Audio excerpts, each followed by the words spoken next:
23-year-old Neo Langston, who was arrested Thursday in Montana, of all places, on an out-of-state warrant for allegedly failing to appear in court as a witness. Now, Langston, a popular Twitch streamer who often appeared on social media with the singer, was transported back to L.A. for booking last week. He's already out of custody after posting bond on Saturday. Now, to be clear, we don't know exactly which case was the one that earned Langston a set of cuffs, but in December, TMZ reported that a witness for that grand jury that I mentioned earlier had been, quote, uncooperative with the investigation. So it's possible it isn't too tough to connect the dots right back to the David case. But our next guest may believe that arresting Neo Lang could be a sign that prosecutors don't have a strong case against David. Joining me now is missing persons private investigator Steve Fisher, who has been on this case from the very start, representing the owner of the property where David had reportedly been staying, near where that Tesla was found. Steve, thanks for taking the time. What does this arrest say about the strength of the possible case against David, in your opinion? It does worry me a little bit because I think personally, I believe there was multiple people involved in what happened, and or at a minimum, multiple people knew what happened. And Neo was a person that was around a lot, and by him, if he was subpoenaed as a witness, that worries me a little bit because targets typically won't be called before a grand jury. Or they would plead the fifth. So if they need him as a witness, that makes me think that he might be being offered a deal. And but I hear you. If it was just right in a world where it was just him and just David who were responsible, I would say I hear your reservations, I hear your concerns. But isn't it possible that Langston wasn't actually involved in connection with Celeste's death or the disposal in any way, but has information about, let's say, allegedly David and other unidentified accomplices? Isn't that a possibility?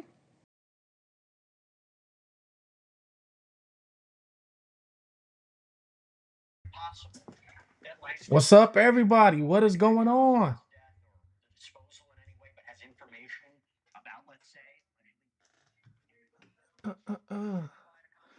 Fugitive TV. We are live tonight. Hope y'all staying warm. Who's in the cold? Who is in the snow? Who snowed in tonight? Who is snowed in tonight?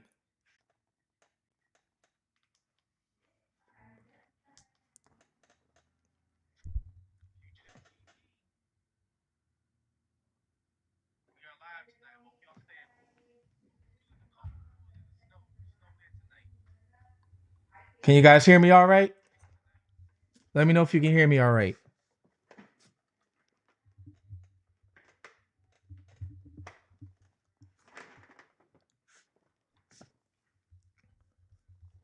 Oh, I see. Can you guys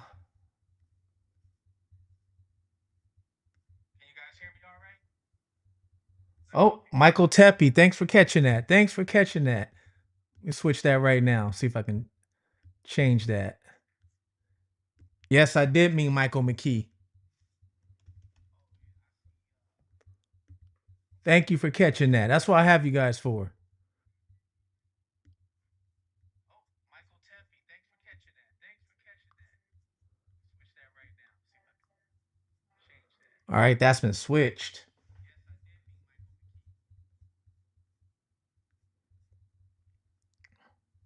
Let's go over some of these comments we got going on. All right, Kata Scott. I will look at that for you. See what we got going on. Last I knew there wasn't big, but I'm gonna look at that right now. All right. We got Tammy saying hello. How you doing, Tammy?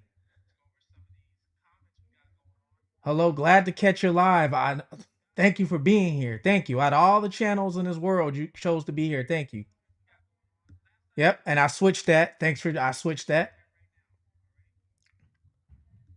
Wonder Woman, thank you. Thank you for being a member. Wonder Woman. I am interested in all the cases. I usually wait to see the cases you talk about. That means a lot. Thank you. I appreciate that. Wonder Woman says, can you look up the case from California County? It's Raymond Michael Weber, who was one of the first nationally known I've streamed on like January 21st. All right, I'm gonna put that in the computer right now. I'll look that up.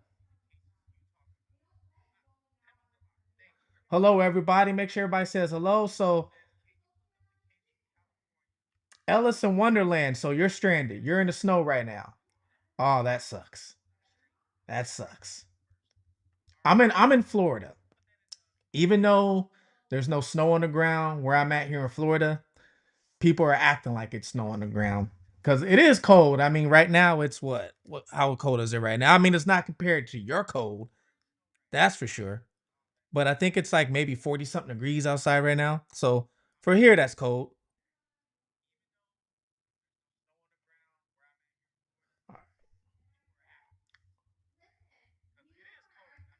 One of them says, I would love your insight. He's not going to trial yet.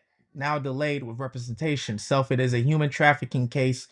All right. Yeah, I'm definitely going to look at that. Wonder Woman is a member. That's why she's got the yellow emoji symbol star next to her. So I'm going to look at, of course, what she's telling me to look at. It's cold, but no snow. Snowed in Philly. I know you guys are snowed in. I got friends up there, so I know you guys are snowed in. Charmaine says, hey Ray, Fugitive TV fam. I'm glad I managed to catch the live today. Much love from Johannesburg, South Africa. Thank you. You've been tuning in for a long time. What time is in South Africa? Actually, you put it right here. Oh, never mind. You didn't. What time is in South Africa right now? I'm just wondering. How late are you staying up? Or how early are you waking up? You are one of the first members. Wonder Woman is one of the first.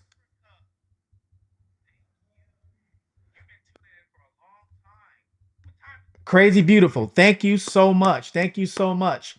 I'm actually going to be sending out uh if you guys that are members, please email me.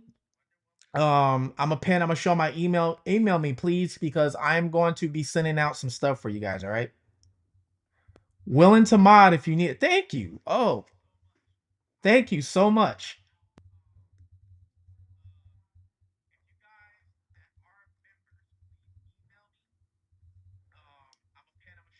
All right, I'm gonna type in, and don't worry, I know you're asking about Kata Scott too. We're gonna look at that.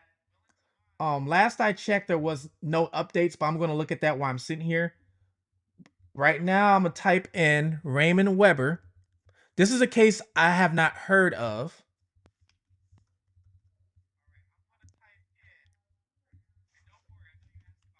So we're gonna look at this all together. Raymond Weber Michael. All right, Raymond Michael Weber. And let's see what we got going on.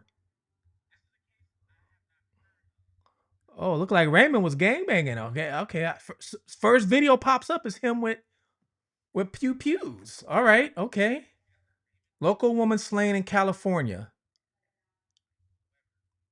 So this happened 4 years ago. This is the correct one. I'm gonna click on. Let me see if I can find a actually news article on this. Oh, I'm just.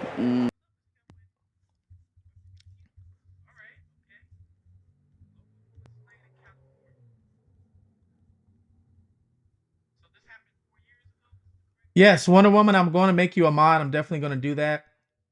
Yeah, it is definitely cold from Florida. Snow in. Yes, Maryland is snowed in too. For you people that are snowed in, are you still going to work? Do you still have to go to work?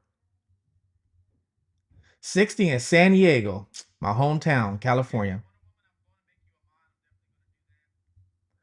So tired of the snow and cold. I'll be in Florida for 2 weeks for my birthday.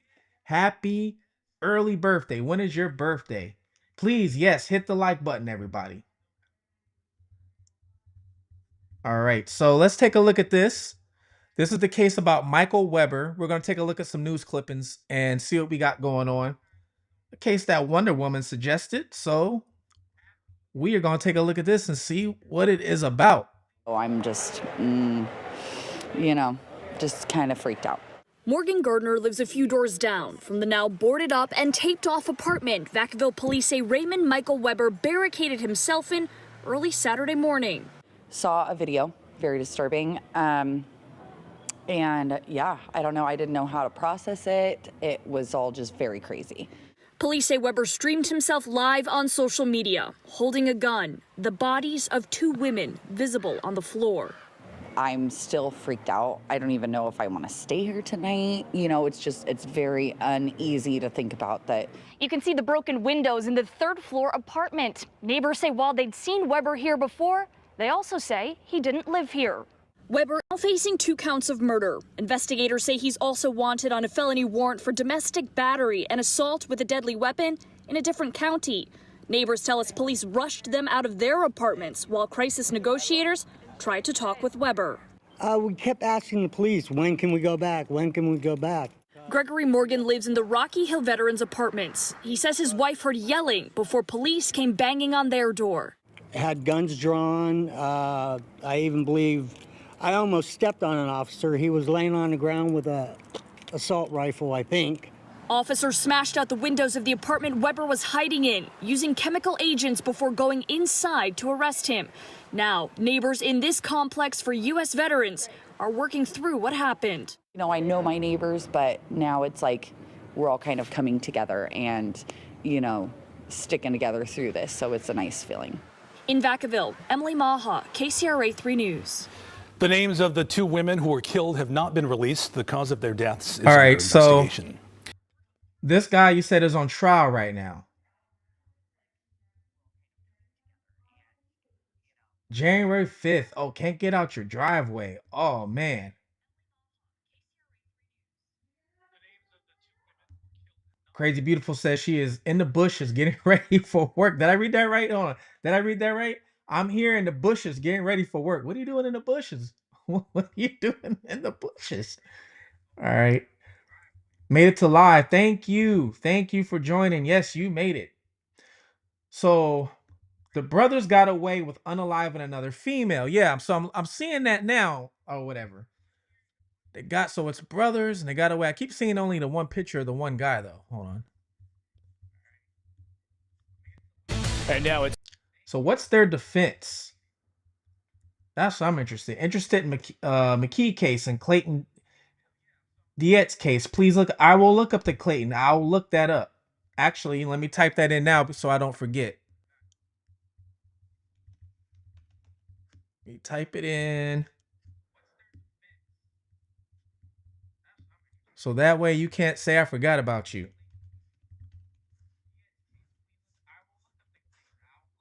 Clayton Dietz. Is that how you pronounce it? Is it Dietz? Charged in shooting death of dad. Wow. Okay. All right. Yes, please hit the like button. I'm going to take a look at one more video because I want to make sure of this case that Wonder Woman brought up, that I got everything that's going on. At 6, a mother wants answers after her daughter and another victim are killed. Their bodies live streamed on the internet by the suspect. Thanks for joining us tonight. I'm Tony Lopez. And I'm Adrienne Moore. The bodies were found at an apartment complex in Vacaville on Rocky Hill Road. The mother tells us her daughter lived in Utah. So why was she in Vacaville? CBS 13's Renee Santos is getting answers tonight in an interview you'll see only on CBS 13. Well, Savannah's mother says she just recently became engaged to the suspect. She was surprised when she heard the news and feels the engagement is what led her daughter here. This guy coerced her to go under the ruse that they were going to be engaged, and he wanted her to meet his family. Enya Taylor the Burge says her daughter, Savannah the Burge, just got engaged and called her a week ago to share the news and show her the ring. She says she was shocked to learn her daughter's fiancé was 29-year-old Raymond Weber. I almost fell out when I saw who it was, because she had been involved with him in the past, and it was a bad experience. Although police haven't officially identified the victims filmed in a bizarre live stream by Weber, they did say one was 15, the other 27. Enya identifies Savannah as the latter after watching the disturbing video, pointing out her tattoos and features. She says Savannah works and lives in Utah and believes the engagement is what led her to California. She was a good girl, and this was just somebody that manipulated her and took advantage of her. She was not a drug addict, street person. Savannah's best friend is heartbroken over Savannah's passing and thinks about her 4-year-old son. She was an amazing mother and did everything that she could to make her little boy happy. Enya says she'll miss video chatting with her daughter, whom she was very close with. Just how much I love her and, you know, how much she means to me. And I just wish I could hold her one more time. Now, Savannah's mom and best friend are now working on getting her remains back to Georgia, where her family is from and where Savannah is originally from.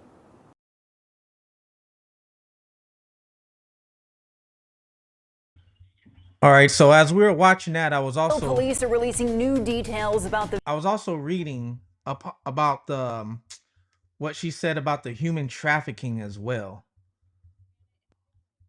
And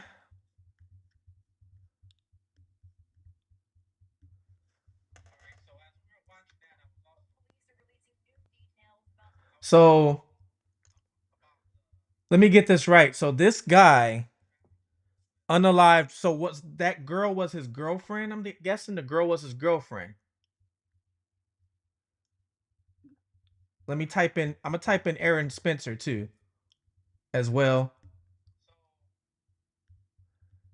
Let me get this right. So this guy unalived. So was that girl was his girlfriend? I'm guessing the girl was his girlfriend. So they were both human trafficked, actually, or trafficking actually. So was he trying to pimp them out? Is that what he was doing? Was pretty much like pimping them out? And the 15-year-old, was she related to the older one? Was that like her little sister? So he's saying fiance. He's saying fiance, but was she really his fiance?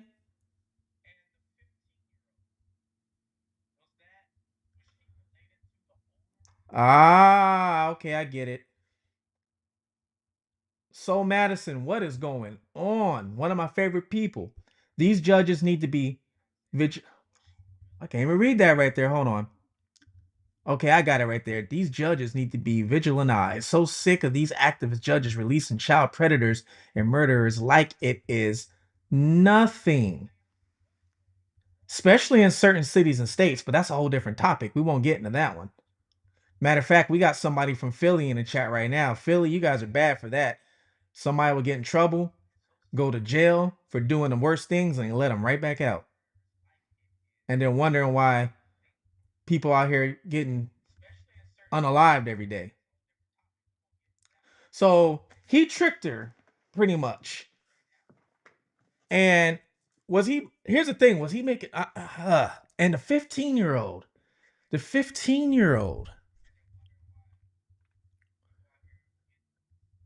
actually, you know what? I'm curious. Let me see something real quick.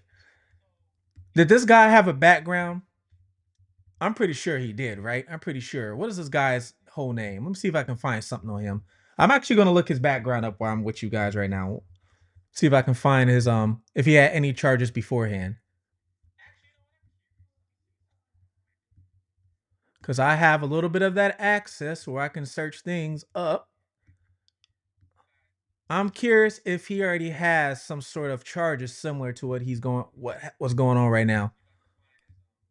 What's his name? Raymond Michael Weber. His name is so common though. Let's see what happens. See what we find. Then I'm going to get into the other ones too, as well.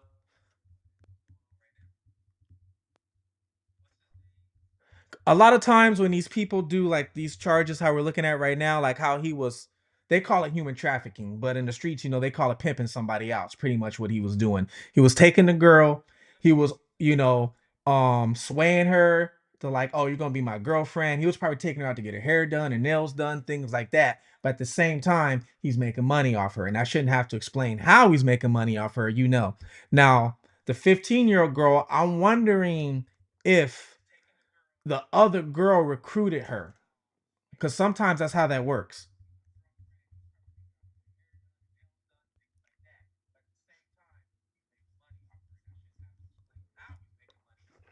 Let's see here. Weber, he's 29.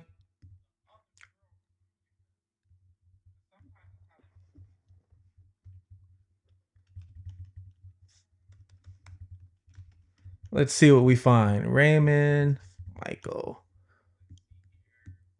What state is that? What state is that? Is that California he's in?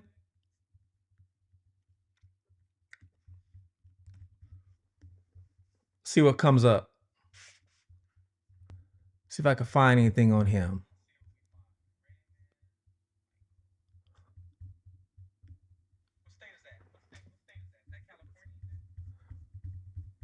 So she said from hotel to hotel. Yeah, this happened 4 years ago. He says crazy he's not in trial yet. This happened 4 years ago. Is what I just saw.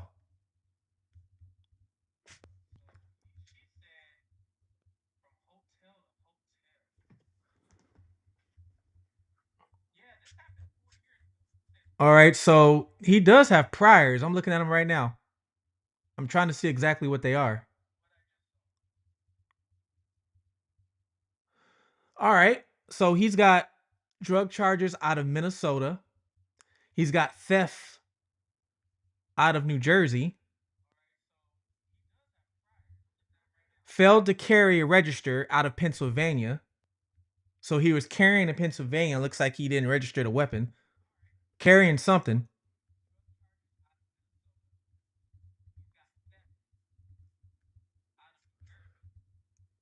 Escape from custody.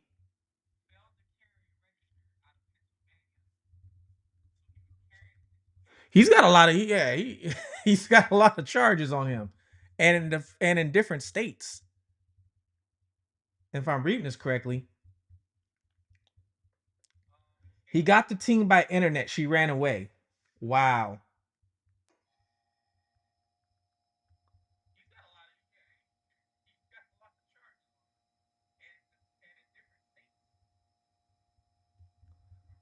All right, let me go over some of these comments for the next one. I'm gonna look at Are you Philly? You still in here for the Kata Scott? You still in here? Let me know if you're still in here. Yeah, 4 years and he hasn't been to trial yet. You know what? Some of these states move very when it comes to sitting in the county jail. Does he have a public defender? If he's got a public defender, a lot of times it will move very slowly.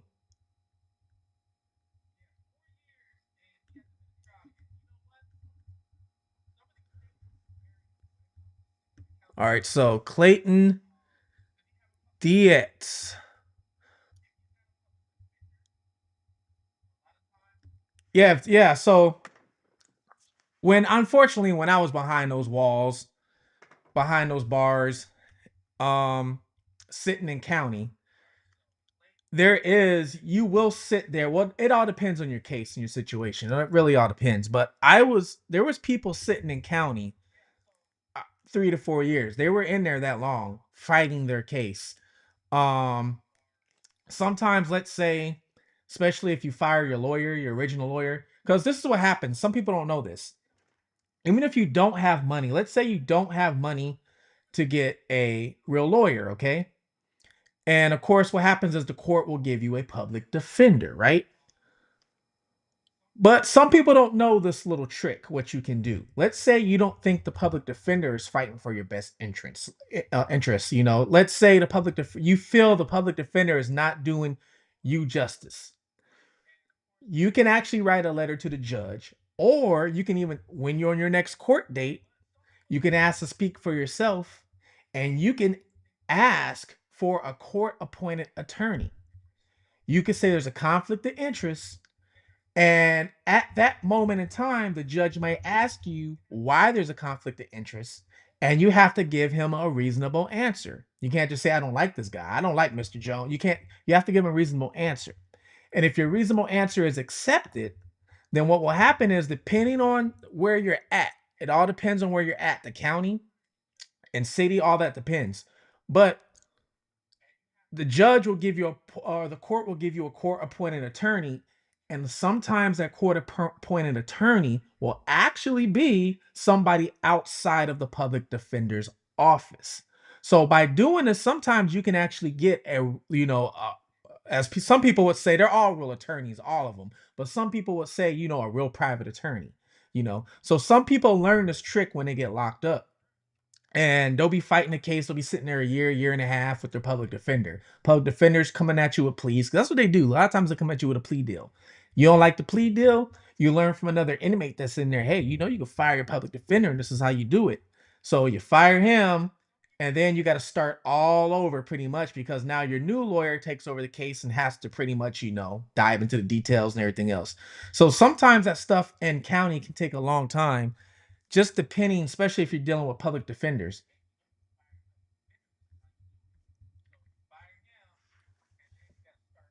He keeps firing lawyers and self-represent. See, that's why it's taking a long time. I didn't even read your comment. Didn't even read your comment. Firing lawyers, exactly. Leslie, you're still here? All right. Let's take a look at this real quick. I'm going to promise Leslie I'll take a look at Kata Scott. I don't know if you guys know about Kata Scott. Kata Scott is out of Philadelphia. This was a case that happened last year. She was an inspiring pageant for United States pageant, USA pageant. She was a model, actually, trying to represent Philadelphia.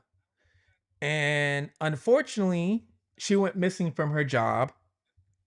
She was missing, I don't remember how many days. If you remember, Leslie, you can say, I forgot how many days, but she went missing from her job. And I want to say maybe 6 days later or something like that, they found her, maybe 7 days. I can't remember, but they found her unalive behind an abandoned school.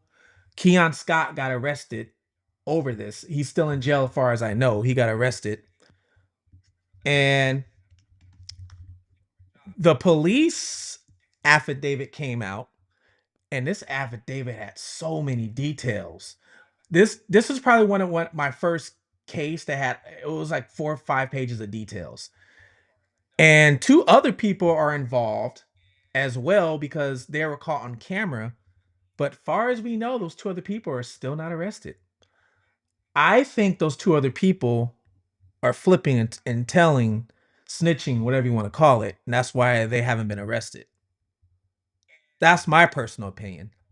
I spoke to somebody in jail that's with Keon, who's the person accused of killing her. And the person I spoke to in jail says that even Keon knows somebody saying something. But they couldn't give no names over the phone, because there's a recorded line, and then you can get tampering a witness and all kind of stuff like that. So I wouldn't even ask for a name. So let me see if I can find anything new on her. I do know, speaking of firing lawyers, Keon Scott hired supposed to be one of the best lawyers in the city.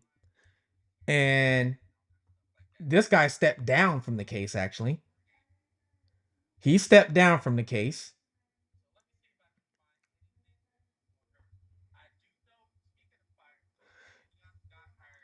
Yeah, I forgot how many days she was missing. It was either a week or 2. I can't remember exactly.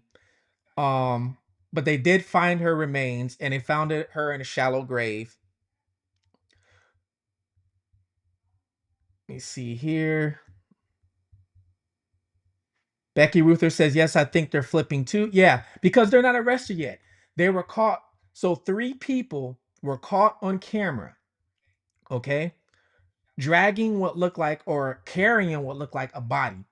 The camera cannot say if it's her or not, if it's Kata, but 3 people were caught pretty much taking this person or this body to the location of where they found her at. One of them, like I said, is in jail, but the other 2 never got arrested. So just put 2 and 2 together. And what do you think? Yeah, so far on Kata, really there's nothing. The last update so far has just been that I'm looking is just that he fired the lawyer. So if he doesn't take a plea deal, if he takes this to trial, this could be a long trial too. We could be waiting on this one a few years too as well. Unless they come up with a plea deal. Now, if they go to trial, the one good thing about when they go to trial is all the evidence starts coming out. And we start looking at all that stuff starts getting released, especially if it's a televised trial. A lot of times when they go to plea, a lot of the evidence doesn't come out. It all depends on if they want to leak stuff or not. Yeah, so far it looks like there's nothing new on that one. I'm gonna keep looking though. I'll keep looking. All right, so Clayton Dietz was charged with homicide after court records claim he shot his father, 42-year-old Douglas Dietz. Wow, this just happened. This is new. This is new, right? Who sent this one to me? This is just happened.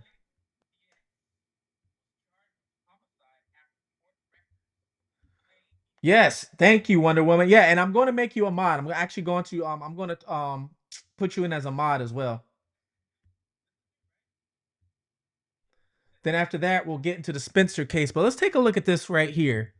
Clayton Dietz. Let's see if I can find a good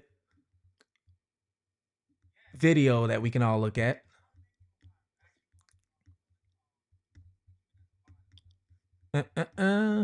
So Clayton Dietz is accused Police are releasing new details about the victims of murdering his own father. Let's see. You know, one thing I can never get over is people who do this to their own kids or parents. That part, I can never get over that. And those people have a hard time in jail. I mean, they deserve it, but especially when you do something to your mom, they have the hardest time in jail. I see those people actually get worse punishment than the child predators sometimes, because a lot of times there'll be an inmate in jail wishing they were with their mom, wishing they were outside with their mother. And especially for the ones that are sitting inside of prison or jail and their mom passed away and they didn't get a chance to be out there or tell them they love them. And then you walk in and you just unalived your mom.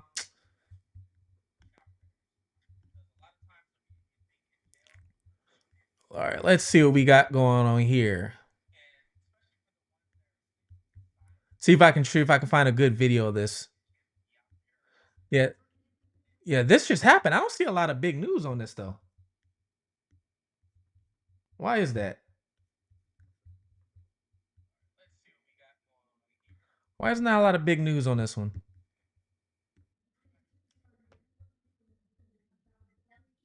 Happened in Perry County. That's where state troopers say a little boy shot his adoptive father on his 11th birthday. Father. So thanks for being with us here tonight at 6 o'clock. I'm Candace Scalise. Lily Sexton is joining us live in Duncannon right now, talking about some newly released court documents she got her hands on. And Lily, this is really giving us a better idea of what exactly happened inside this home yesterday morning. What'd you find out?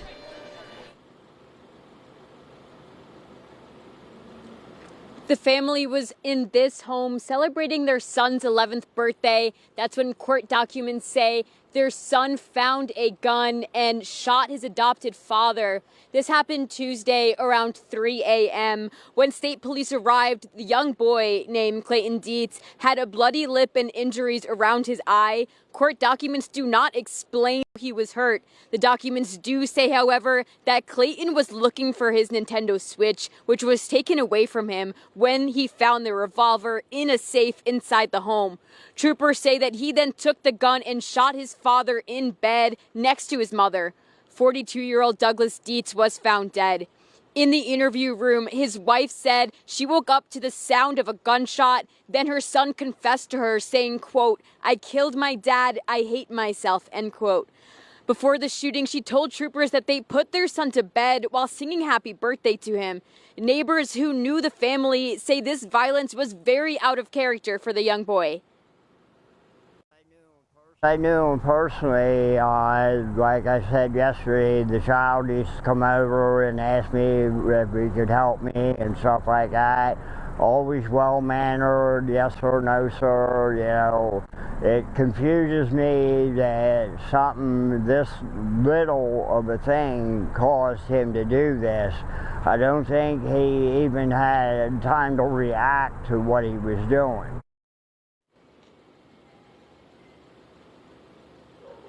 Clayton Dietz is now facing homicide charges. A preliminary hearing is scheduled for January 22nd. We'll continue to update you on this developing story, but for now, we're live in Duncan. And Lily Sexton, CBS 21 News. All right, so let me make sure I got this right. Hold on. So the kid was only 11 years old. 11 years old.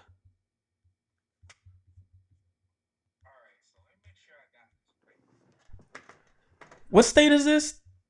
This was Pennsylvania.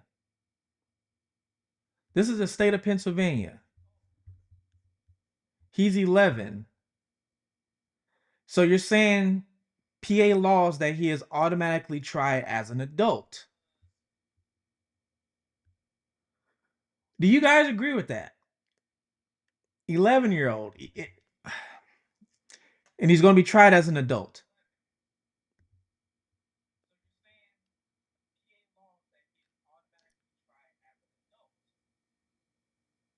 That means he goes to adult prison. Any child after 10. You got to be kidding me. Any child after 10?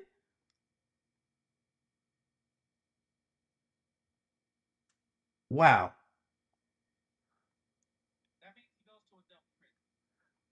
That is, please like the live. This is a very good topic, a very good discussion right here, actually. Because you're going to have some people that feel one way, and then you're going to have some people that feel another way. This 11-year-old boy killed his adoptive dad while he was sleeping.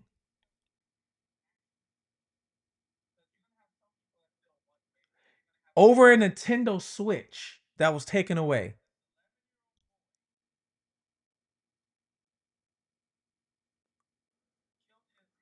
And then again, he found the gun. He found the gun, the revolver, right? That's what she said. He found the revolver. So why was the revolver not like have a trigger lock, some sort of a safe, something?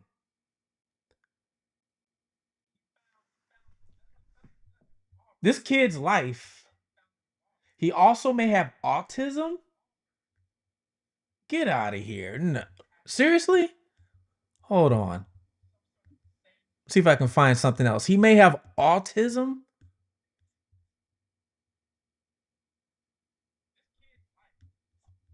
This 11. Hold on. We're going to look at this video too. So it wasn't a safe. All right. 11-year-old with autism is being charged as an adult in taking the life of his father. On January 13, 2026, at around 3:20 a.m., police in Perry County, Pennsylvania responded to a call. The report was an unresponsive male at a home on South Market Street.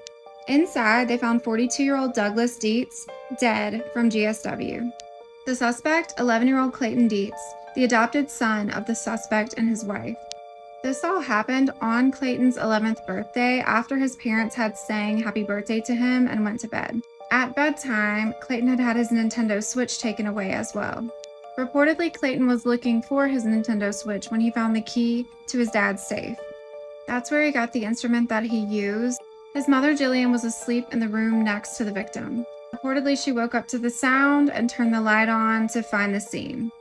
She then reportedly heard Clayton from his room telling her what he had done. Clayton Dietz is being held without bail at Perry County Prison. I'm curious to know what everyone's thoughts are on this case. This 11-year-old with autism is being charged as an adult. Oh man. This is a really tough one. Crazy Beautiful says depends on the state. No law at all for 6-year-old. Tammy says it's an adult crime, which it is. But I can't see him with that is the part. Can't see him with the adult population. See, that is the issue. Because I'm thinking about I've been there before. And I can't picture somebody that young being in there, especially without somebody taking advantage of them. This kid's going to be, I mean, all right, so it's supposed to be the Department of Corrections, which means you're supposed to go to get corrected, right? But if this kid goes in there, let's say 12, 13 years old, and he's in there with adults, is he really going to be corrected, or is he going to be corrupted? And corrupted for the worse. And he has autism? Oh, man.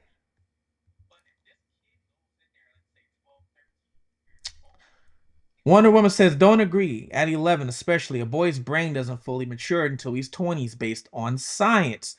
You're right. You're totally right. When I went in and turned myself in, it's funny, that's what the judge told me too. He said, seems like you didn't get mature until you were about 26, 27 years old. And he says, it makes sense. That's when us males mature. So you're right. That it makes sense.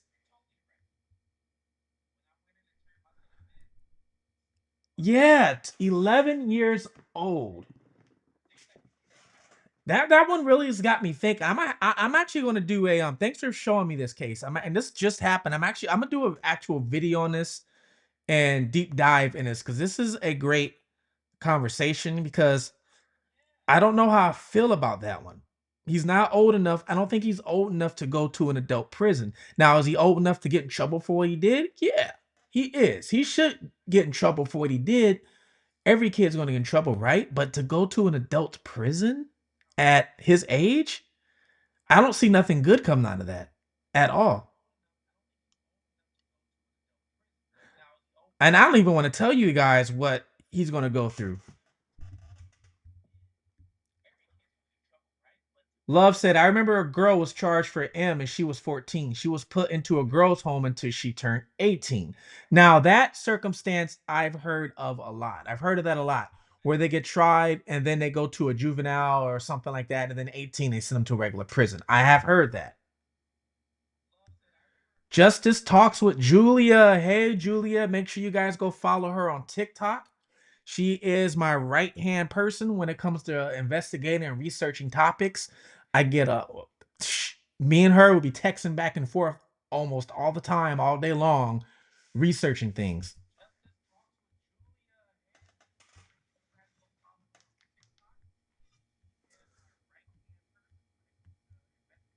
All right, so TC says he should not be sent to prison, in my humble opinion. He should be sent to a boys' home. Man, Rona, he will be in for a life of charges as an adult. There's no correcting him. There's no rehabilitation. When you're that young going into a yeah,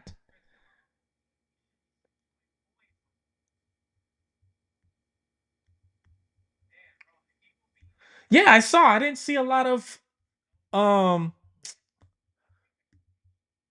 is this in a small town? This has got to be a small town, right? Is that why? Because it's a small town? I don't think any big news media is covering it. Covering this. I'm on YouTube right now, trying, and I don't see any big. Nobody. Yeah, nobody.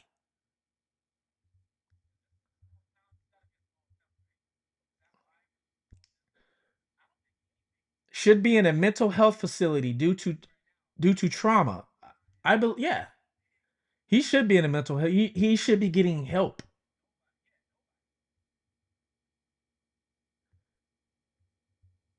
She said, VA, I know what you mean. I got you. I know what you mean. You drinking tequila over there or something? Is that what's going on, girl? With autism, can't really that part. The whole autism part. He's already got a mental issue. Where's the real parents? Actually, did I miss that? Where's the real parents? I know that was the adoptive dad. Where's the real parents at though? What happened? Why is he adopted? I'm interested to know the background of that. You cannot even drink at 18, yet they want to have ridiculous laws such as these. You have a point. You got a point. You can sign your kid up for the army at 16 as long as they graduate school. So you got a point. His lawyer can be petitioned to be charged as a juvenile. But his lawyer is going to be a public defender, most likely. So will the lawyer really try and help this kid? Or is he just going to try and swoop the case off his desk to get to the 130th case that day?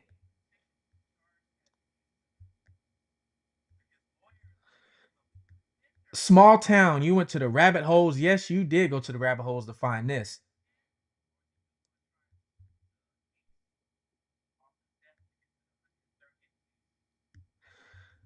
Since these video games such as GTA, there is a desensitization going on and no laws.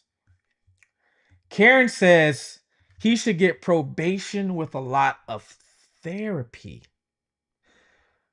Only problem is, Karen, where is he going to serve the probation at? His dad's not here. Was there a stepmom involved or a mother or... No, hold on. Do you really think he'd stood... No, he didn't understand. No. He didn't understand the consequences of his actions. He's only 11 years old, first of all. And he's got autism. I mean, kids can't control their anger. Think about it. They get angry. Kids can't control their anger. You gotta grow. You grow and learn how to control it. Tear Talk is the only one coming. Yeah, actually, it's funny you said that because I'm looking at a video right now of Tear Talk talking about this.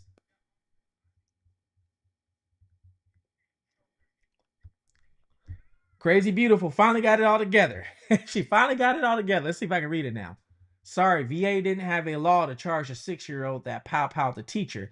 Age depends on state for kid charges. I think the boy will be sent to juvie until 18 for his crime.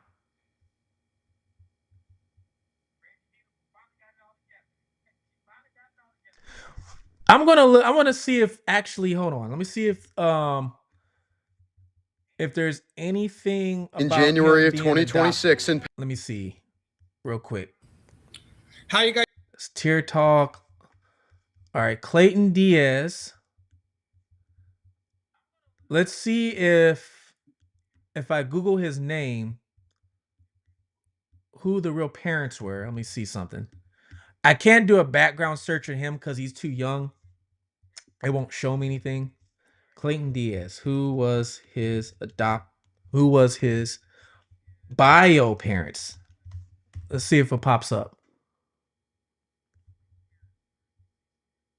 All right. I did get something here. Let me see here.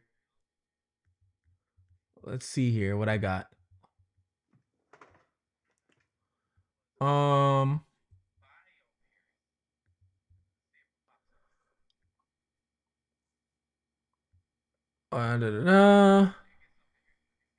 It's giving me details of what happened on his birthday.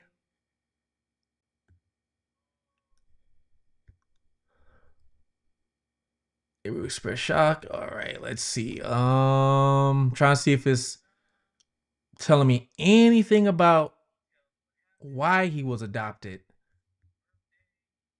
in the first place.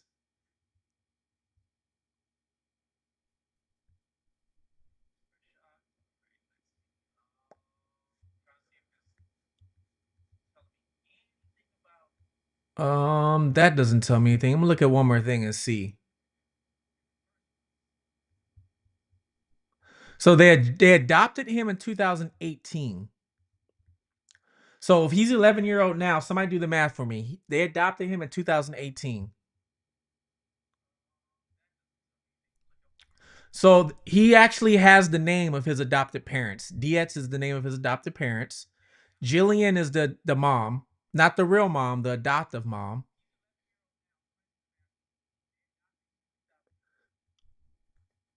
I wonder how the adoptive mom feels. How does she feel? Yeah, they're not saying exactly like why they adopted him, but he was adopted in 2018. I'm gonna have to really go down a rabbit hole. on this one. I got to spend some time on this one to see what I can find. Because I'm really interested now to see why he was adopted, who was his adopted parents. I'm interested to see all that stuff now. Also, I like to see what the adoptive mom, Julian, is saying. Or Jillian. Her name is Jillian, I believe it's pronounced. How does she feel? How does the adoptive mom feel? Can you imagine that? How do you think she feels?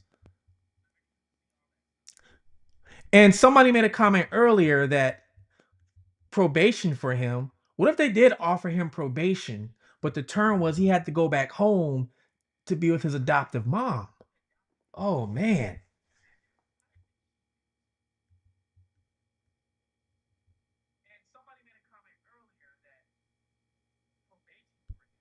That's crazy. So the mom may be his birth mom. Let me see. The comment right here says, wasn't he adopted by the stepdad? So the mom may be the birth mom. Let me see this. Let me reread this again just to make sure. Let me reread this.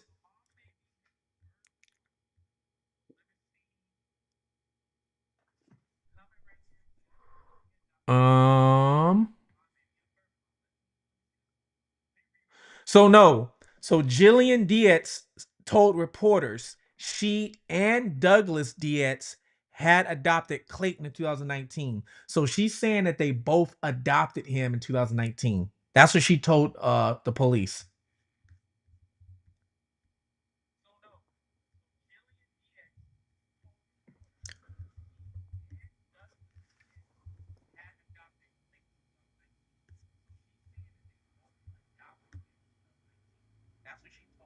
Yeah, so he was adopted by both of them.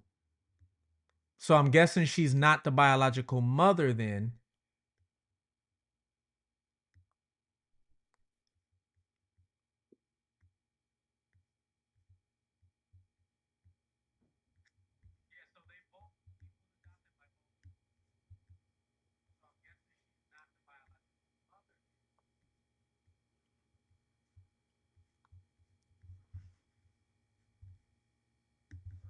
See if I can find something else real quick.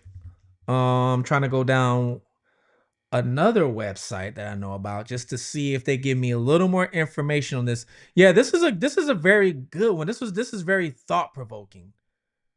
It really is. It really is. I would love to want to know what Jillian Dietz, I hope I'm saying her name right, feels like. What does she think? I would love to know what she thinks. Because out of anybody, you would think she would probably be the one like, I adopted him and then he turns around and does this and now my husband's no longer here.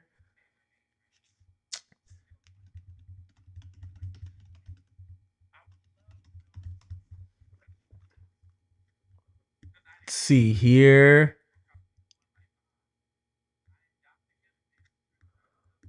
See if I can find something real quick. Hold on, y'all.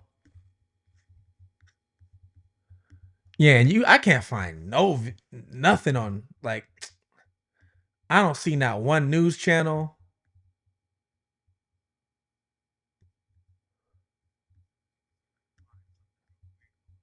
This is ridiculous.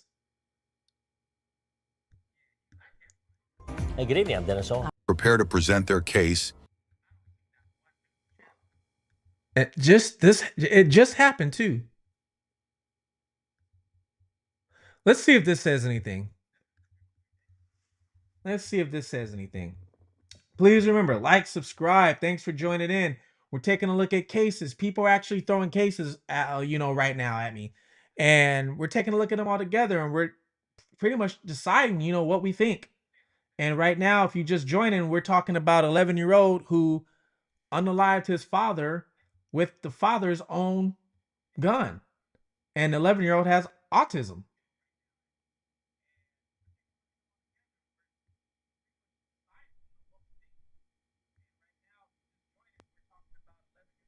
So if he was adopted in 2018, you saying that makes him about 2 years old. So pretty much he was a baby, a big baby when they adopted him.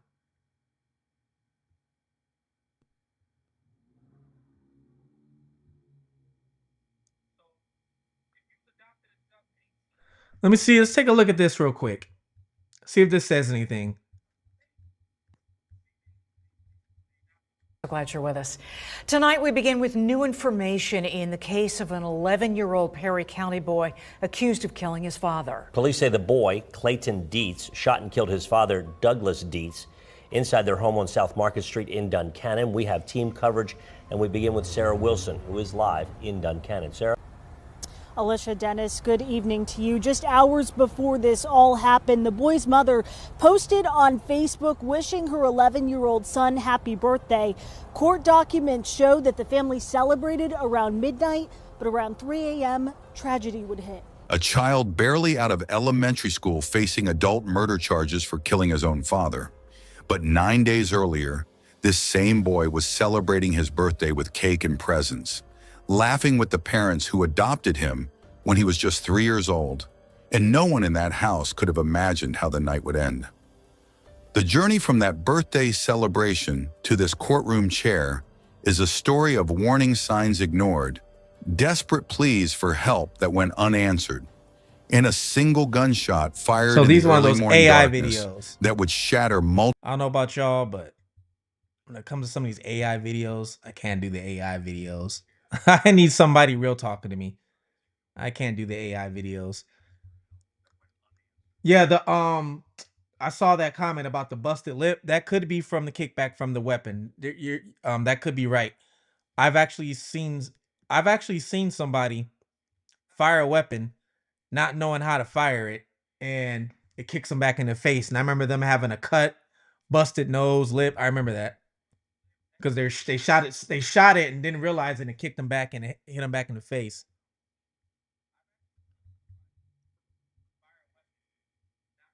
All right. Hey, good evening. I'm Dennis Owen. I found another one. Let's try this.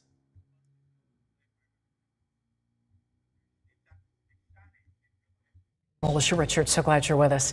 Tonight we begin with new information in the case of an 11-year-old Perry County boy accused of killing his father. Police say the boy, Clayton Dietz, shot and killed his father, Douglas Dietz, It really all depends inside their on home how on the South boy Market was Street in holding Duncannon. We have gun. team It really coverage, depends, to be honest and we with begin you. with Sarah Wilson, who is live in Duncannon. Sarah? I've seen it before. Alicia Dennis, good evening to you. Just hours before this all happened, the boy's mother posted on Facebook wishing her 11-year-old son happy birthday. Court documents show that the family celebrated around midnight, but around 3 a.m., tragedy would hit. Police say what began as a birthday celebration for 11-year-old Clayton Dietz ended hours later with his father, 42-year-old Douglas Dietz, dead, allegedly shot by the boy himself. This is a very sad situation, and it's a situation that will take quite some time to work its way through the court system. Clayton was charged with criminal homicide on his 11th birthday, just hours after celebrating with his parents at midnight. According to court documents, the shooting happened around 3 a.m. Tuesday. Clayton's mother, Jillian Dietz, told police that she and her husband Douglas had gone to bed. She woke up to a, quote, bang. That's when she turned on her bedroom lights and found Clayton standing in the closet. She told police that her son said, quote, he's dead. But there is plenty about this case we still do not know. No comment. Perry County District Attorney Clay Maris didn't fill in any of those blanks today. But according to court documents, Clayton's mom says he was upset when he was told to go to bed and had his Nintendo Switch taken away. He admitted to police that he got the key to the gun from his father's drawer. And that is when police say the boy told them that he went inside that safe looking for his Nintendo Switch and instead got the gun, took it out, and allegedly shot his father in the head. When a juvenile is charged with murder, they automatically begin as charged as an adult. Which is the case for Clayton right now, but that could change through what's called decertification. And decertification is a filing where the defense tries to say the individual should be prosecuted in the juvenile justice system for a variety of reasons. That's up to a judge, and whatever they decide will make a huge difference. The big difference is that the adult court system, if someone is convicted of first-degree murder, they have a much longer sentence. Because this is a juvenile, the juvenile does not automatically get life without the possible parole. That law changed a number of years ago. And again, that will be up to a judge. The attorney you just heard from is not Clayton's attorney, but he tells me that he has tried other cases like this in the past. He says it is possible more charges could be coming in a case like this. That does include the possibility of first-degree murder. We're live in Duncannon. Sarah Wilson, ABC 27 News. Sarah, thank you. Hi, I'm Eric. I mean, what do you guys think? Oh.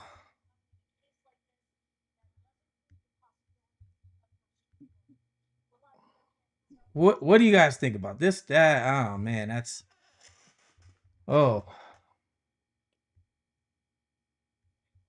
How did he know how to load and cock the gun? Maybe the dad taught him. Maybe he was taught. I'm thinking. I don't know. Julia says she sent me the mom. Yes, I'm actually looking at your text right now. I'm looking at it right now. Julia sent me some updates, some paperwork on the Tepe case, Spencer and Tepe. So we're gonna get into that. I'm gonna show you what the update is on the Spencer and Monique Tepe. We have some evidence now that he was there before he even did anything with them. He was already at the house. So I'm gonna tell you guys about that.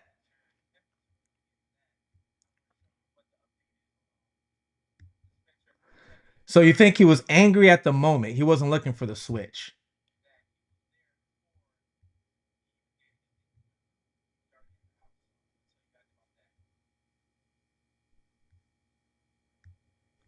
I can't wrap my head around him having autism and him finding a key and knowing exactly what it belongs to. Here's the thing. They're not saying what level of autism he has, right? That's the thing. They're not saying what level he has. Because, I mean, you can have autism but be high functional, right? Let's see what he says. An 11-year-old has been charged with criminal homicide after he fatally shot his father while he was sleeping in bed. On January 13th, 2026, just after 3 o'clock in the morning, police were called to a home on South Market Street in Duncannon, Pennsylvania, where they found 42-year-old Douglas Dietz right here, dead from a GSW to the head in his bed. And it was ultimately discovered that his 11-year-old son, Clayton William Dietz, who had just celebrated his birthday a few hours prior, was the one responsible for this. According to investigators, when Clayton was interviewed by authorities, he said that he had fired at his father while he was sleeping because his Nintendo Switch had been taken away. He said that his father had taken the Nintendo Switch from him for misbehaving, and he started searching around the house for it. He said that he ended up finding the keys to his father's safe. He said he used the keys to open the safe thinking that the switch would be in there, but instead he found a revolver. Clayton said that he ended up loading the firearm and walking into his parents' bedroom,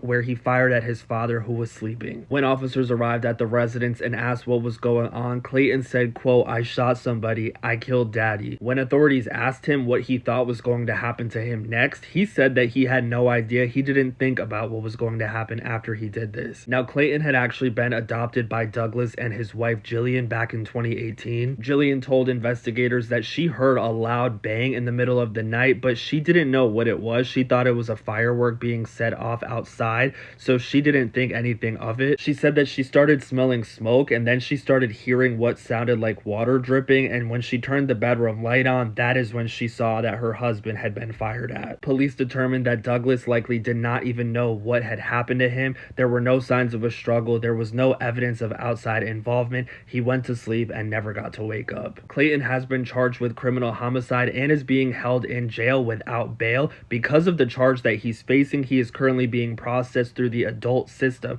So even though he's only 11 years old, he is going to be charged as an adult. His public defender will be able to try and get his case switched to the juvenile courts, but that's only if the judge approves it. What are your guys' thoughts on this? Do you think 11-year-olds should be charged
Oh no, it was my mic. I forgot to unmute.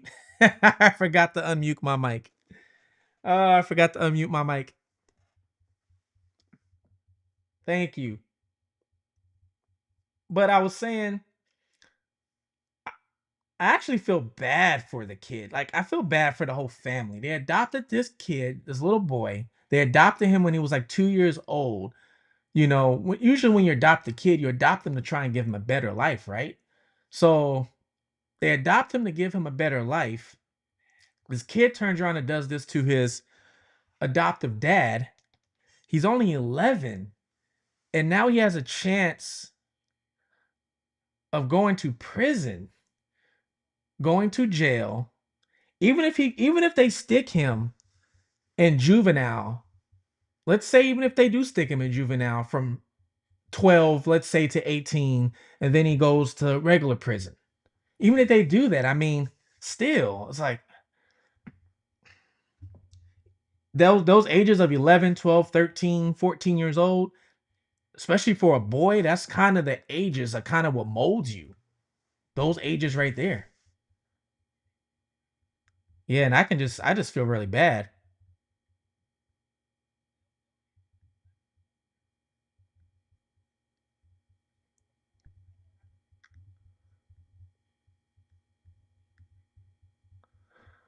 Man, yeah, it's got me really, really thinking on that one. Or like I said, I'm gonna do a video on that one, see what I can find on that one for you guys. I was thinking that was gonna be, when you sent me that case, I thought it was gonna be something really old. That's what I was thinking. Nope, not at all. All right, let me get into this. Yeah, I feel really bad for him. All right, moderation. Let me see here.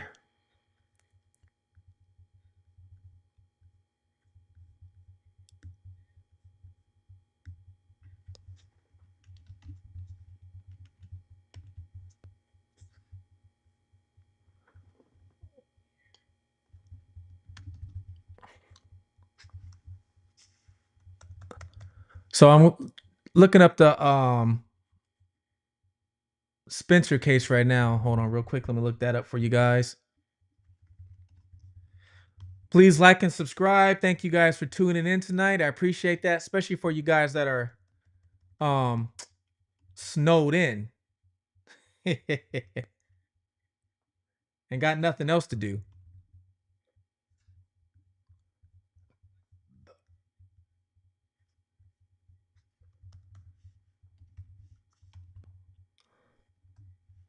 Feel sorry for you ones that had to go to work. That is what would suck. All right. See here. All right. So who's the other one? You said Aaron Spencer, right? Aaron Spencer. See what we got going on with Aaron. What is Aaron Spencer's situation? Let's see.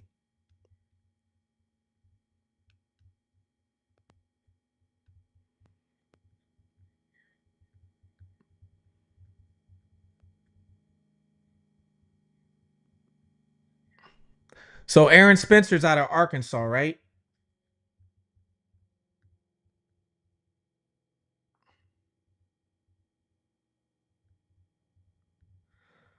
Love said, I wonder if you could talk to the mother. I would love to. I would love to if she's willing to, you know, and hopefully she sees this, because these live streams I still put out. And if you see this, I would love to talk with you.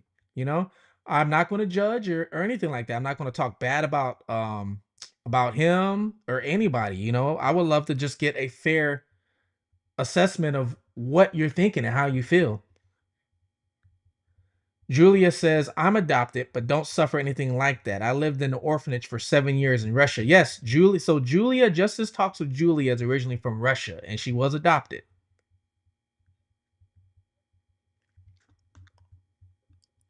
We've talked about her situation on TikTok. Aaron Spencer has been due a win, and this. All right, so let's see what this girl has to say. one is huge. For months now, every pretrial hearing seemed to go against Aaron Spencer. Judge Elmore kept reserving major rulings until trial, and we still have serious issues she never addressed, and now she never will. Because today something happened that you never see. The Arkansas Supreme Court stepped in, granted that writ of certiorari, and not only vacated Judge Elmore's orders, they removed her from the case entirely. She's out, off the Spencer case. Done. And that alone should make you stop and pay attention. Oh, but it gets even bigger. The Supreme Court stayed the entire case. Everything is frozen until they appoint a new special judge. In the highest court in your state. All right, hold on real quick. Hold on. Before we get into the judge being thrown off. Wait, let's see if we can get the backstory of what's going on here. Hold on. Wait. A judge got thrown off the case? Hold on. Wait. Let's see if we can get the backstory. He killed his daughter's predator. Oh, okay. He killed his daughter's Oh my God, this hits close to home. Let's take a look at this, and I'm going to tell you about something. I'm going to tell you about something real quick after we look at this. We begin tonight with... After we look at this, I'm going to tell you guys about something, because this right here hits close to home. New information in the case of Aaron Spencer. Hello, and thanks for joining us here at 6. I'm Faith Woodard. And I'm Brooke Buckner. The case has received national attention since his arrest last year, and that continued after he announced he would be running for sheriff in Lonoke County last month. Spencer is accused of killing a man who at the time faced more than 40 child sex crime charges involving his 14-year-old daughter. He argues he was protecting her and pleaded not guilty. He has the support of more than 360,000 in a petition backing his actions. Now, according to his attorney, he is running in hopes of bringing to light the failures in the system, but if he's convicted, he won't be able to serve. Tonight, THV 11's Carter Thwee gets us up to speed on how the case is unfolding. Prosecutors attempting to paint a picture that Aaron Spencer planned to kill 67-year-old Michael Fossler even before he found Fossler with his 14-year-old daughter on October 8, 2024. That theory emerged in a legal brief late last week. His defense says his actions before the shooting aren't relevant. The state says they are, and included several new details in their reasoning. Prosecutors highlighted Spencer's conduct 3 months before the killing. Prior to Fossler's arrest in July on more than 40 charges and counts, the state says Spencer asked an acquaintance of Fossler's for the man's address.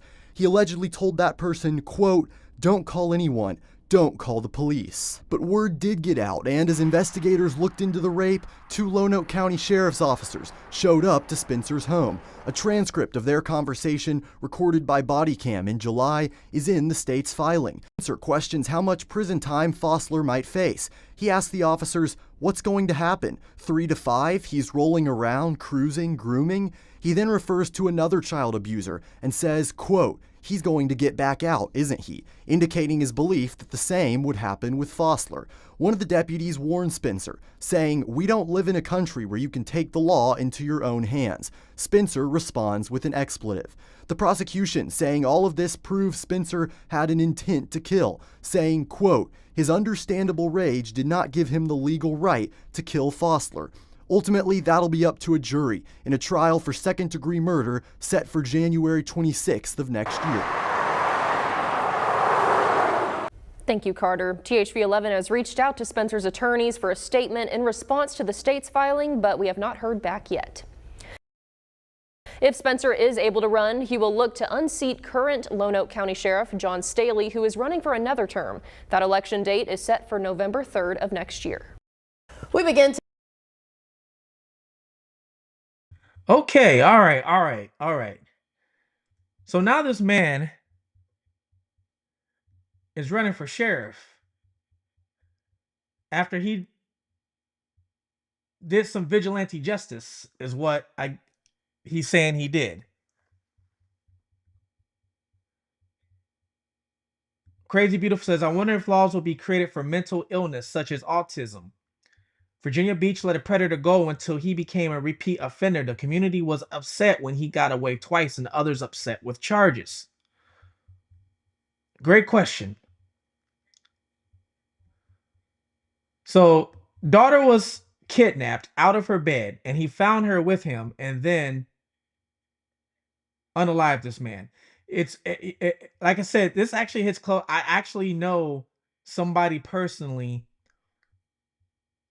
who did the same thing. I'm not lying to you guys. So, is this justice? Did he do the right thing? All right, all right, all right. Let's say that's exactly what happened. This is exactly what happened.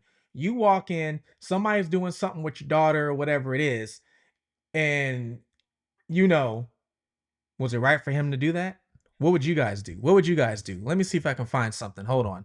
What would you guys do? Um,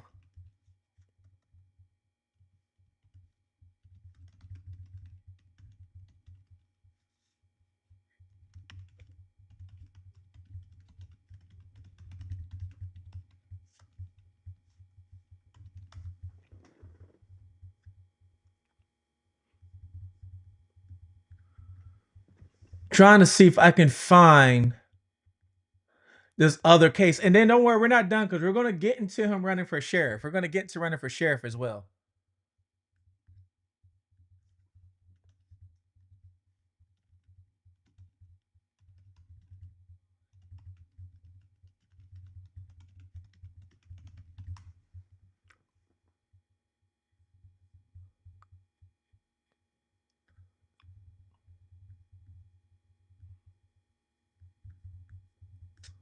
All right.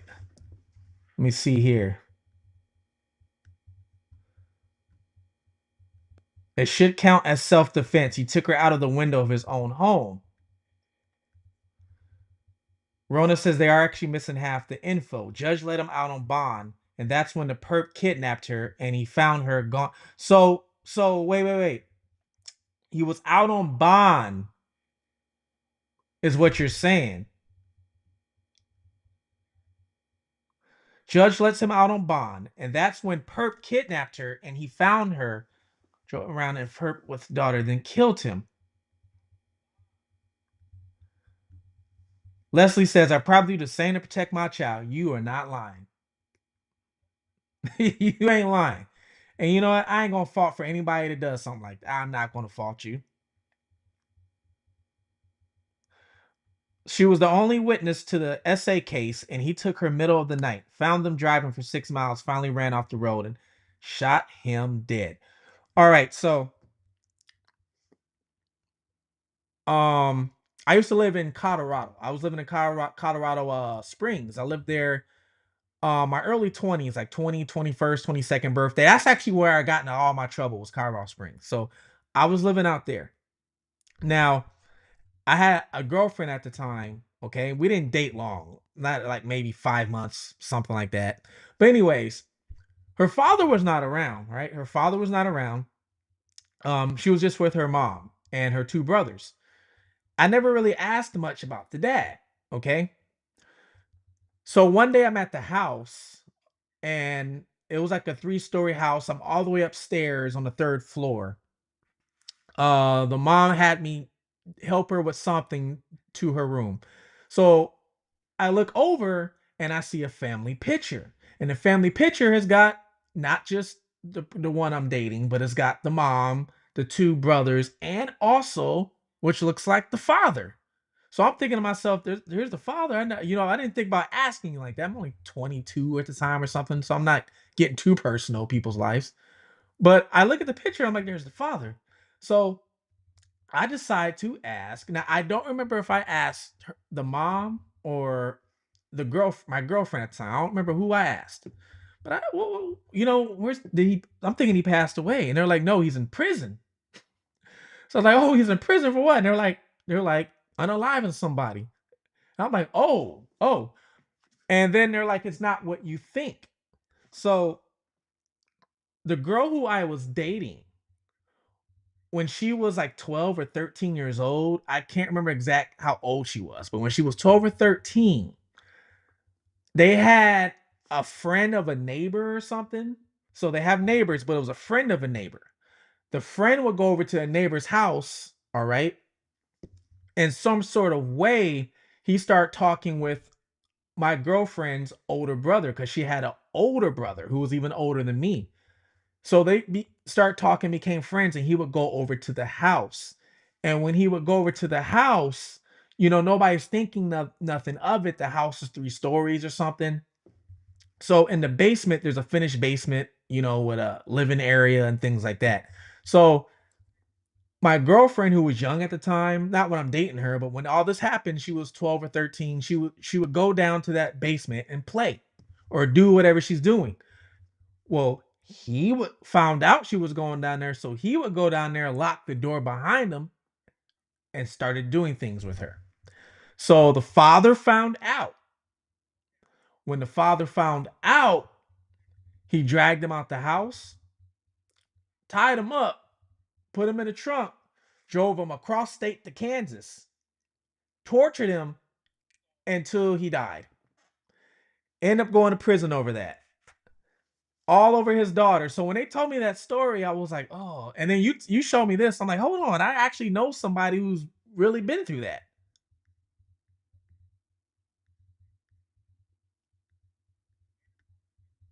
Let's get into him running for.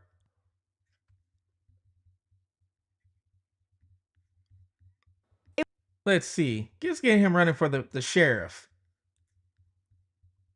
Are we voting for him? Are we voting for this guy for sheriff? It was a little over a year ago when The next Arkansas question. father Aaron Spencer says he shot and killed his daughter's alleged abuser. I'm the father who acted to protect his daughter when the system failed. On October 8th, 2024, Spencer says his 14-year-old daughter was missing from her room, so he jumped into his car and searched the area until he says he spotted her in the back seat of 67-year-old Michael Fossler's car. Fossler was out on bail after being charged with more than 40 child sex crimes involving Spencer's daughter. According to an affidavit, Spencer rammed Fossler's car off the road and then shot him during an altercation. I have seen firsthand the failures in law enforcement and in our circuit court. Spencer is getting into politics, running for sheriff. He admits to killing Fossler, but has pleaded not guilty to second-degree murder, saying that when he opened fire, he feared for his daughter's life. This campaign isn't about me. It's about every parent, every neighbor, every family who deserves to feel safe in their homes and safe in their community. Spencer is now running against the man who was sheriff at the time of his arrest. I'm a daddy. In a situation similar to this, I can't tell you I wouldn't act the same way. If convicted, Spencer faces up to 45 years in prison and would be disqualified from becoming sheriff. But the public may be on his side. More than 360,000 people have now signed a petition hoping to absolve him of his alleged crimes. Supporters posting messages saying, quote, he's a father, not a felon. The system failed. He didn't. Protecting his daughter isn't murder. For now, Spencer is focusing on his campaign. It's about trust, where neighbors know law enforcement is on their side. And Spencer's case goes on trial in January. Voting in the sheriff's race begins the following month. Okay, all right. Does he got your vote? Does he have your vote? Does he have your vote?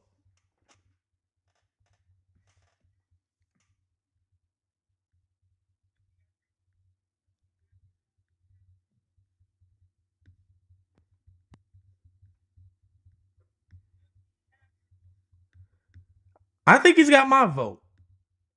I think he's got mine.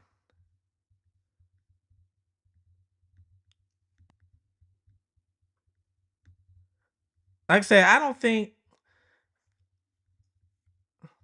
I'm not gonna lie to y'all. I mean, let something happen to mine. It don't even got to be my kid. It don't even have to be my kid. It could be my next door neighbor's kid, and somebody's doing something to them. You know, I probably would not hesitate. Any kid. If I catch you in the act of doing anything to any kid, I'm probably going to not hesitate. And fugitive TV will have to be on hold because I will be in jail for protecting somebody else's kid. Just letting y'all know that right now.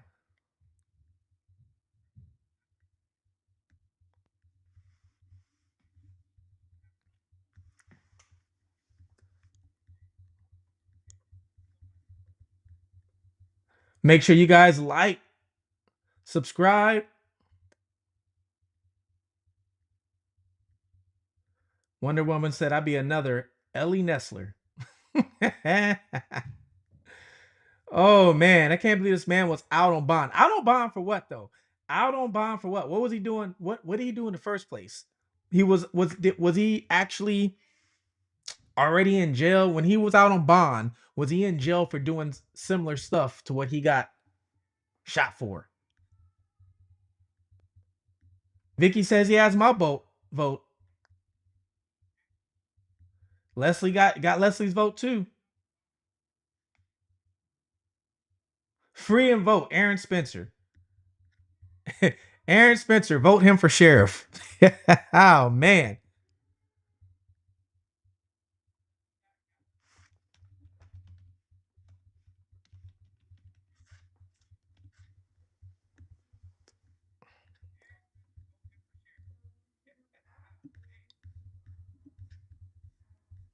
Why my overlay messing up? I have to fix my overlay real quick. For some reason it was messing up. 47 counts of SA assault. Sounds like he's got everybody's vote. I don't think he should go to jail. I think there's more people that should be going to jail over than what I don't. I think prison needs to be reserved for people who actually are out in society doing things and causing ruckus, mayhem, and harm to people and don't care. Like they really do not care. There's no they don't care. They're just doing it just to do it, you know? I think prison should be reserved for certain people like that. You know, pretty much like the worst of the worst. A lot of these people in prison, be honest with you, don't even need to be there. They actually need some sort of help. They need some sort of mental help, or they need some sort of help, some sort of guide. They need something. A lot of them in there are in there and come out even worse. That's the sad part about it. A lot of them go in there and come out worse. All right, so Julia sent me some updates on Michael Mckee. Before we leave the subject of Aaron Spencer, I'm actually going to do a video about Aaron Spencer too. I'm going to do one about him as well. He deserves to get a video. I'm going to do one about him too. Thanks for bringing that up. So stay tuned. I'm going to do a video about Aaron as well this week. These videos are these subjects I'm talking about. I'm definitely going to do videos on, so I can get a little more insight, a little more information, and you know.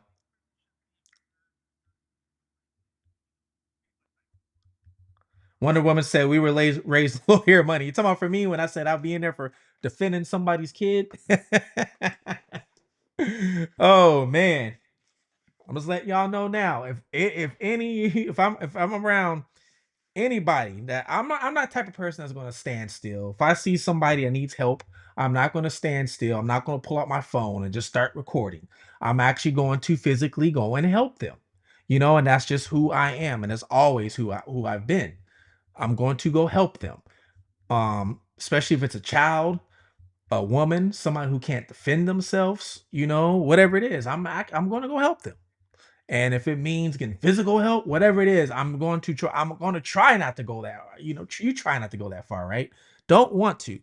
I'm older. I learned a lot of lessons, but hey, sometimes certain things you have to do certain things, you know.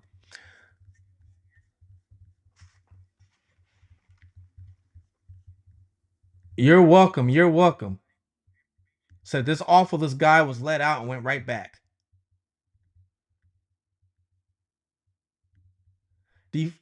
Defense Diaries is covering the Spencer case. Thanks for letting me know. I'll take a look at that. I actually I looked at a couple I look at a few videos of Defense Diaries sometimes. All right, so let's see what we got going on with Mr. Michael Mckee. So as you guys know, for some reason, if you've been living on the moon, Saturn, or Jupiter, or what regular folks say under a rock, and you don't know who Michael Mckee is, He's the guy who killed Spencer Teppy and Monique Teppy, the dentist out of Ohio. And the only good thing about this situation,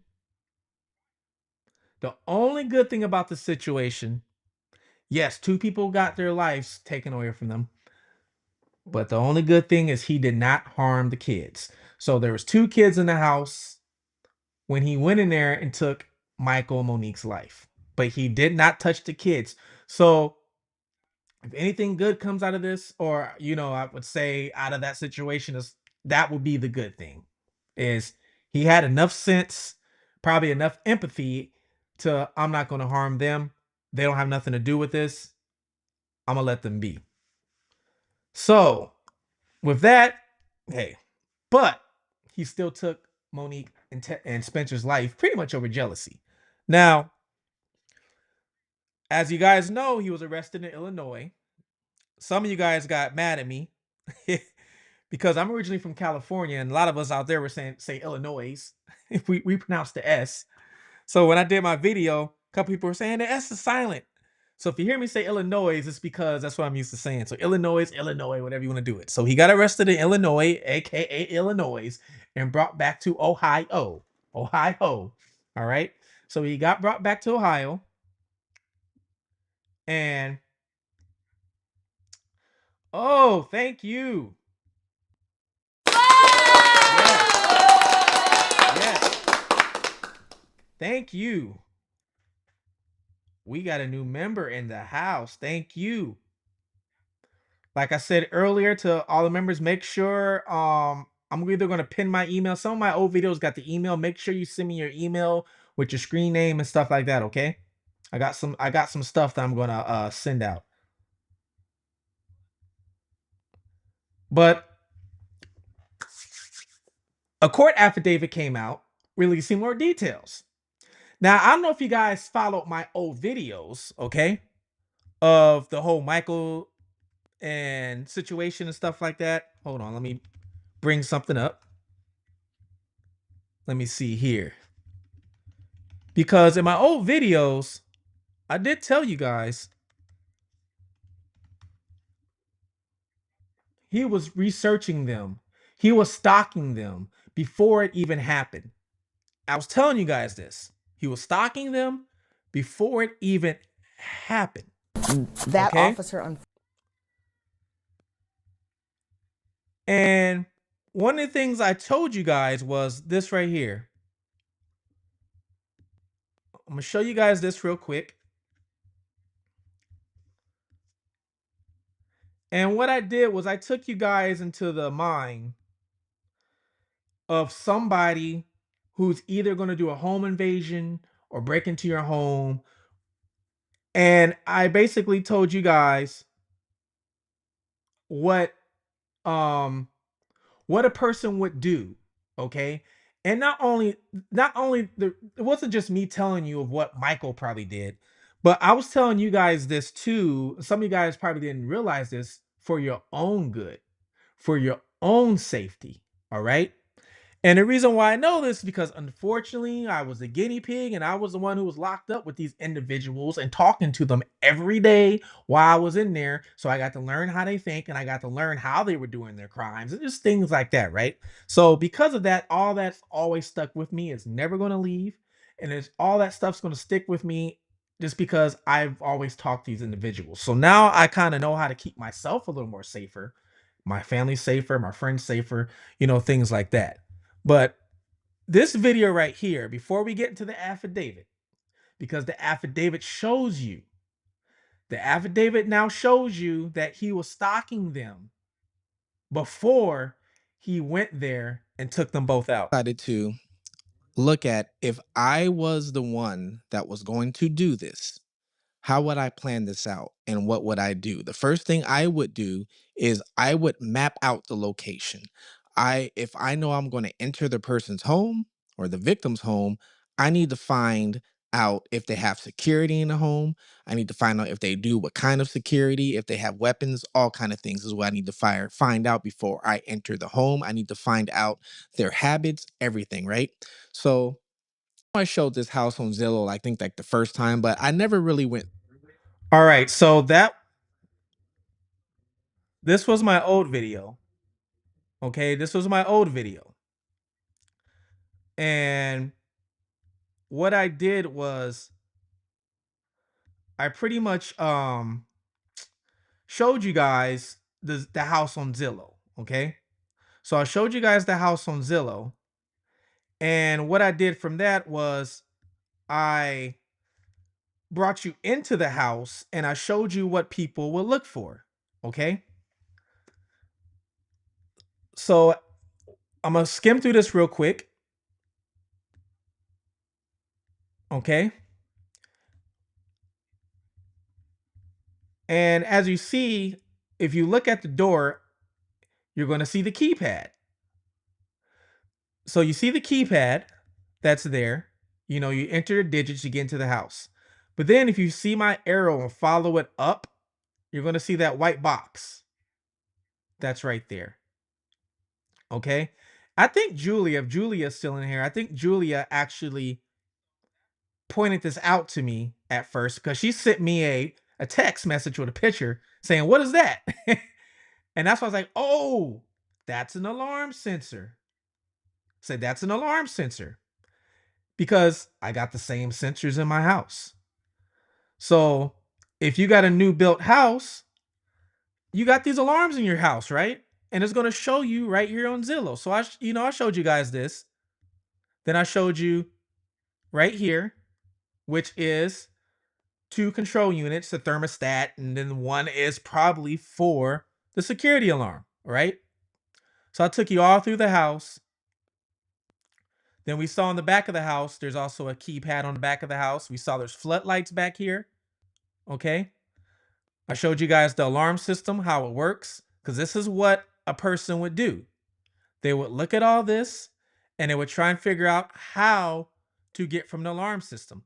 And then I told you guys that the wedding video spiked the numbers. Now let's jump to right here.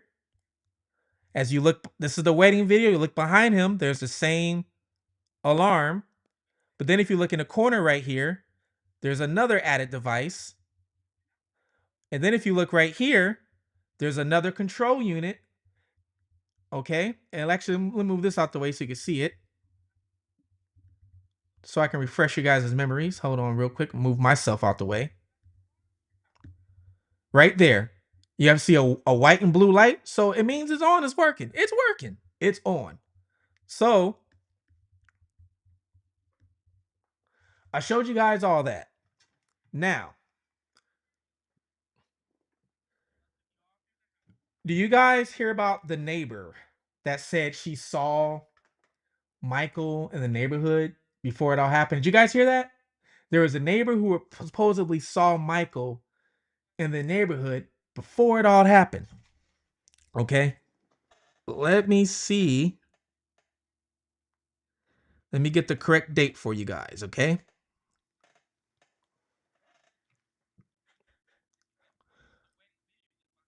So, newly unsealed court documents continue to reveal disturbing details in the killings of Monique Tepe, 39, and her husband Spencer Tepe, who were found shot to death inside their Wyland Park home on December 30th. Prosecutors say Monique's ex-husband, Michael Mckee, is accused of planning the murders in advance, all right? And I said he planned this out. He faces charges of aggravated unaliving, aggravated burglary, because he broke in, and he has entered a not guilty plea, which we all know. Now, according to court records, Mckee was captured, check this out, captured on surveillance video entering the Tepe home weeks before he went in there and unalived them.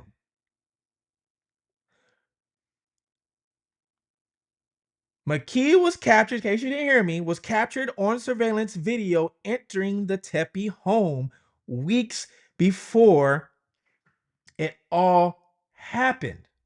All right? Now, one thing I don't see on here that I know for a fact, okay, was that Monique Tepe, they were at a, where were they at? They were at a, let me see if I can look this up. Monique Tepe and Spencer. She was at some sort of a game, was at,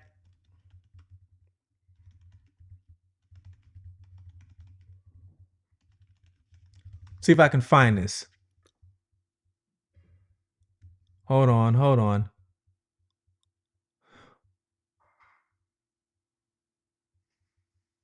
All right, yes.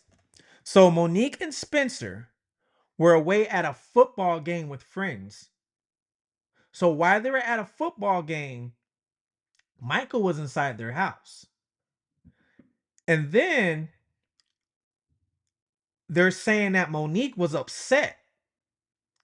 She was upset over her ex and had to leave the football game early.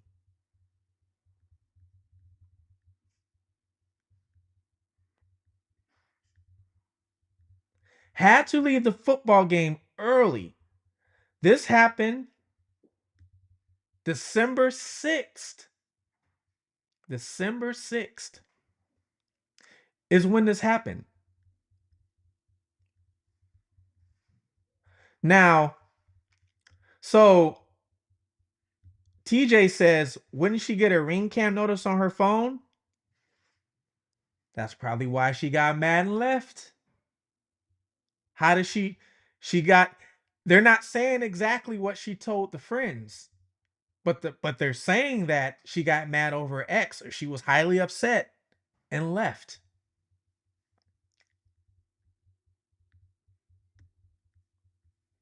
So they're not giving us everything. They're giving us little bits and pieces.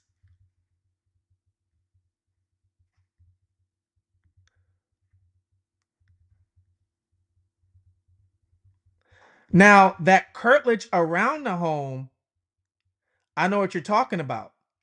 That was from supposedly the neighbors. He was inside of the dwelling. Now, I'm not the dwelling, but yes, he was inside of the fenced home.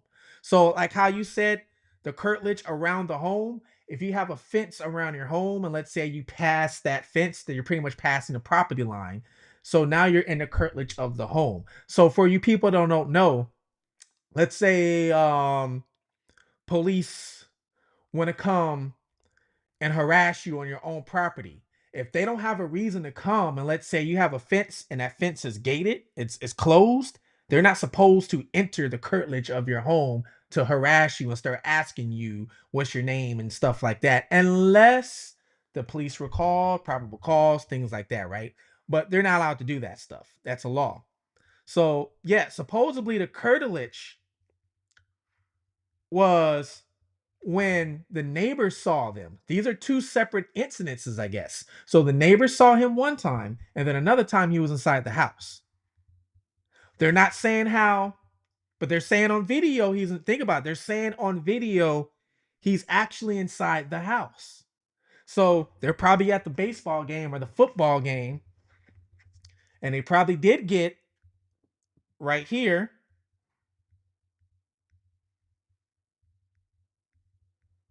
Where's the comment at? Let me go back to you. The security company didn't notify them.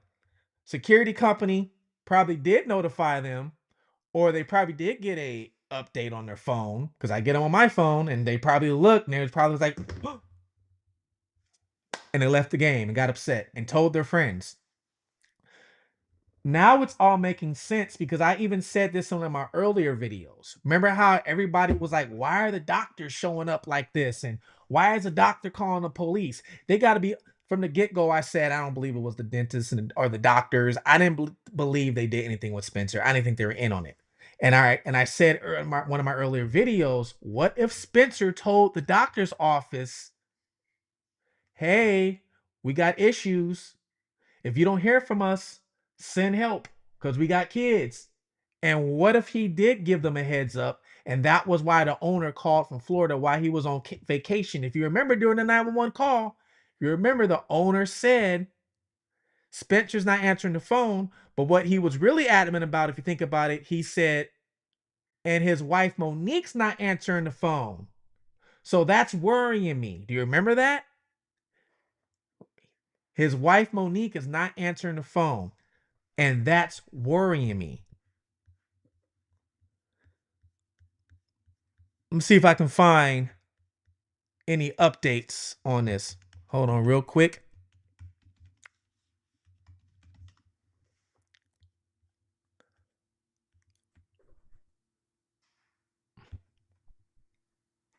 Let's take a look at this real quick. Subscribe. I truly appreciate all the support. There's breaking news, really just jaw-dropping breaking news in the murders of Monique and Spencer Tepe. There is now an unsealed affidavit that gives some really, really terrifying new details into the murders and why Dr. Michael Mckee was charged with murdering Spencer and Monique Tepe. Dr. Michael Mckee is, of course, Monique Tepe's ex-husband. Several different outlets have obtained this affidavit, including the Columbus Dispatch. And according to these new court records that are now sealed, Michael Mckee visited the Tepe's home weeks before the murders for several hours. So let me walk you through what these court records say. They say that video showed Mckee at the Tepe home on December 6th and then leaving a few hours later. And what's interesting about December 6th is, according to this unsealed affidavit, the Tepes were at a Big Ten championship football game on December 6th. And that night, according to court records, Monique left the game at halftime to return to the hotel. And the court records say that Spencer then told the friends, they were apparently with a group of friends at this game in Indiana, court records say that Spencer told the friends that they were with that Monique was upset about something involving her ex-husband. That is what the quote is, was upset about something involving her ex-husband. Friends of the Tepes told investigators after the couple's deaths that Monique had told them that Mckee had been abusive toward her while they were married and had threatened her both during their marriage and also after their marriage. Interesting about this December 6th timeline is that they're at the Big Ten championship. Monique leaves the game halfway through, upset about her ex-husband, Michael Mckee. A video, according to the affidavit, shows Mckee was at the house for hours. I'm going to discuss with Dr. Casey Jordan this in a minute, a criminologist, what she thinks about this, about him. So he was at the house for hours. Hours. This man was at the house. Isn't that crazy? Hours. What do you think he was doing in those hours?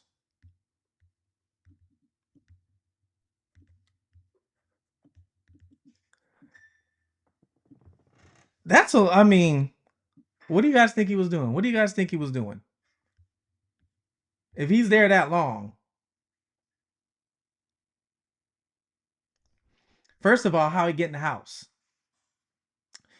If they're gone on vacation, right? They locked up. How you get in the house? Secondly, how did he know they were on vacation? How did he know? How long has this man been stalking them? Now, in my video, remember I brought up the Google search. I said that their address, if you remember, I actually said their address popped up. Oh, what did I say? What date was that? Their address spiked in November. It was like around November.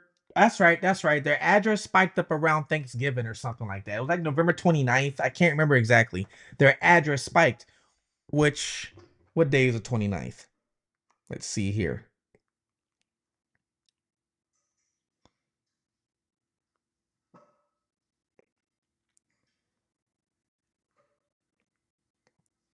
So yeah, their address spiked. I think it was the 29th of November. And then a week later on the 6th is when he shows up. And I told you guys the address spiked on Google. And I was like, why would it spike? And there were some comments that were made. Well, maybe they were having a party. I didn't even think Julia said that. Maybe they're having a party. It's a Saturday. I was like, that could be possible. But then again, who would need to Google your address? It was over 100 hits. So who would be Googling your address 100 times to go to your house for a party? Was it that many people at the house invited? And if they got to Google your address, they probably shouldn't be invited anyway. That many people. So then their address spiked again. I believe it was December 10th or 9th. December 9th. I remember it was a Tuesday. The address spiked again on December 9th. And then it spiked again on Christmas Eve.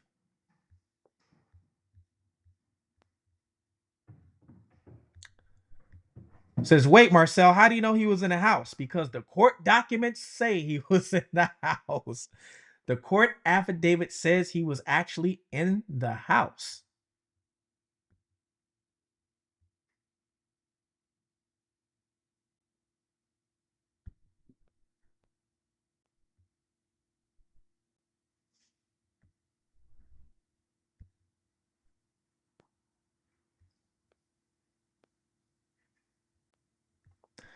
So I heard he got in through an unlocked basement window. He could have unlocked it on a prior visit.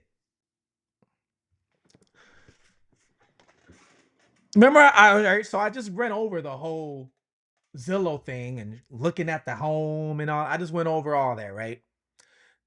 So it takes you a long time to do that. And then the video of the wedding spiked because he's looking at the wedding video because the video's at their house. So the whole layout of their house is on Zillow and on Wedding. So he's looking at all that stuff because it spiked on Google searches.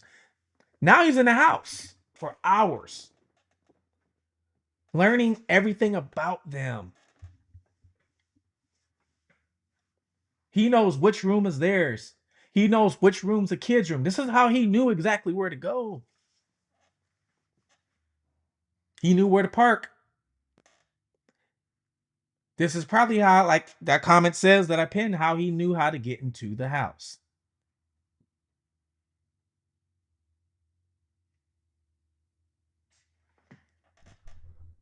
Why didn't the police get sent to arrest for burglary? That's a great question. Now, the one thing they're not saying is they're never going to give us all the evidence. The one thing they're not saying is, did Monique and Spencer, did they call the police? Maybe. Maybe they did. Maybe. And by the time the police showed up, maybe he was gone. I don't know. Maybe he was there with a like hoodie and stuff on. So maybe his face wasn't on the camera. So they couldn't pinpoint him, maybe. I don't know. So it's like how they showed that video of him walking through the alley, right? He had the hood on, but you couldn't see his face. Maybe that was the same type of images. Maybe he was in the house with a hoodie on, you couldn't see his face. And then Monique's like, that's him. I know him from anywhere. I know that was my ex-husband. I know him. I know that walk.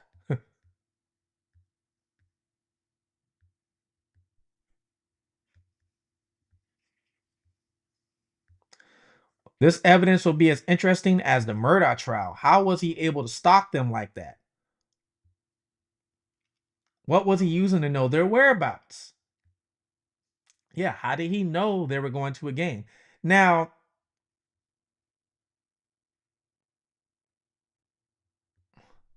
Lena from Truth and Parency said there were spikes on Spencer's name on 12/6 and no Monique's mailing. Yes, there was. I looked that up myself. There was. Thanks for bringing that up.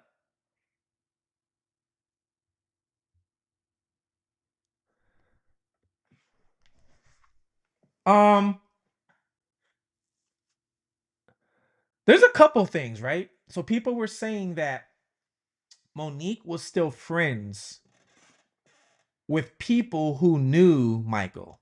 Because remember, they all went to the same school. They went to Ohio State. And so they all had the same circle of friends, kind of. And you got to remember, Michael was supposed to be crazy, but only crazy to Monique, right?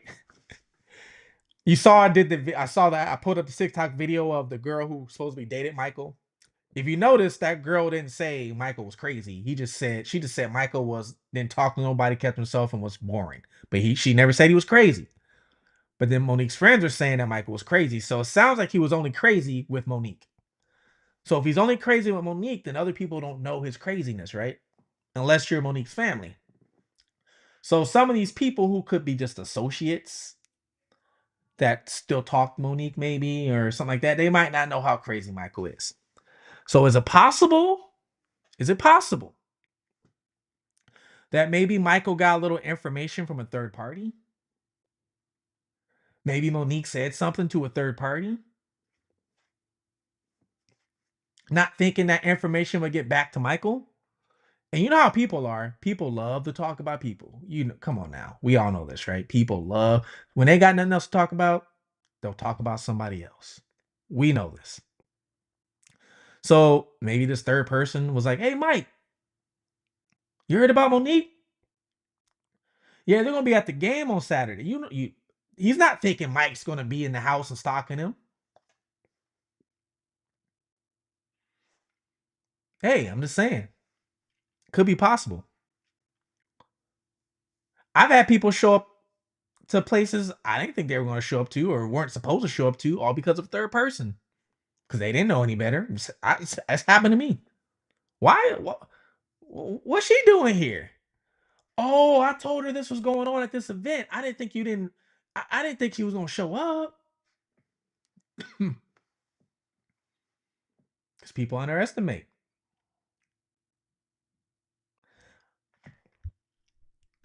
Here's a good one from Ann. I wonder if he installed hidden cameras if he was inside for several hours on the 6th. Hidden cameras. You know where some good places for hidden cameras are? The vents. Nobody never checks the vents. And the vents always got a good sight. Because usually it's in the ceiling. Unless you're in some old house and it's coming from the floor. But usually it's in the ceiling. And they can point. And the way the vent is kind of like centered a lot of times. And if you point the camera right, it can see everything. So, I mean, that could be possible.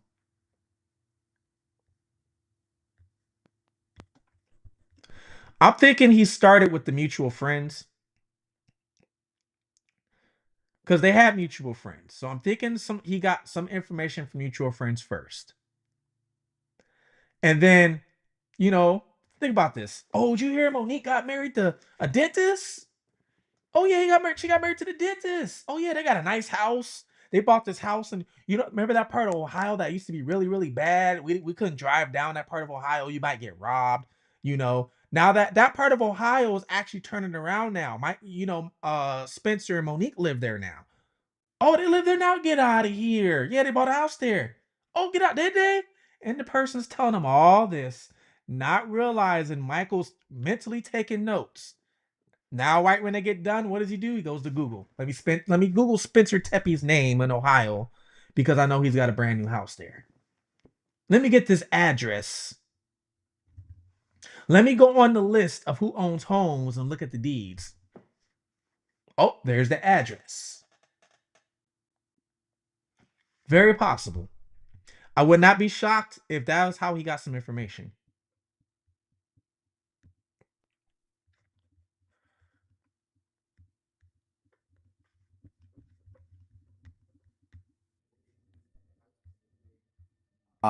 She may be suspected at the house. Really just mind-blowing to think about. Also, according to the affidavit, friends of the Teppes told investigators that after the couple's deaths, that Monique had told them Mckee had been abusive toward her while they were married and had threatened her before, both during their marriage and after it, which is what I just said. But the after it part is really interesting. We had suspected there was abuse afterwards. At least one witness told investigators that Mckee had forced unwanted sex and strangled Monique. That's according to the court records.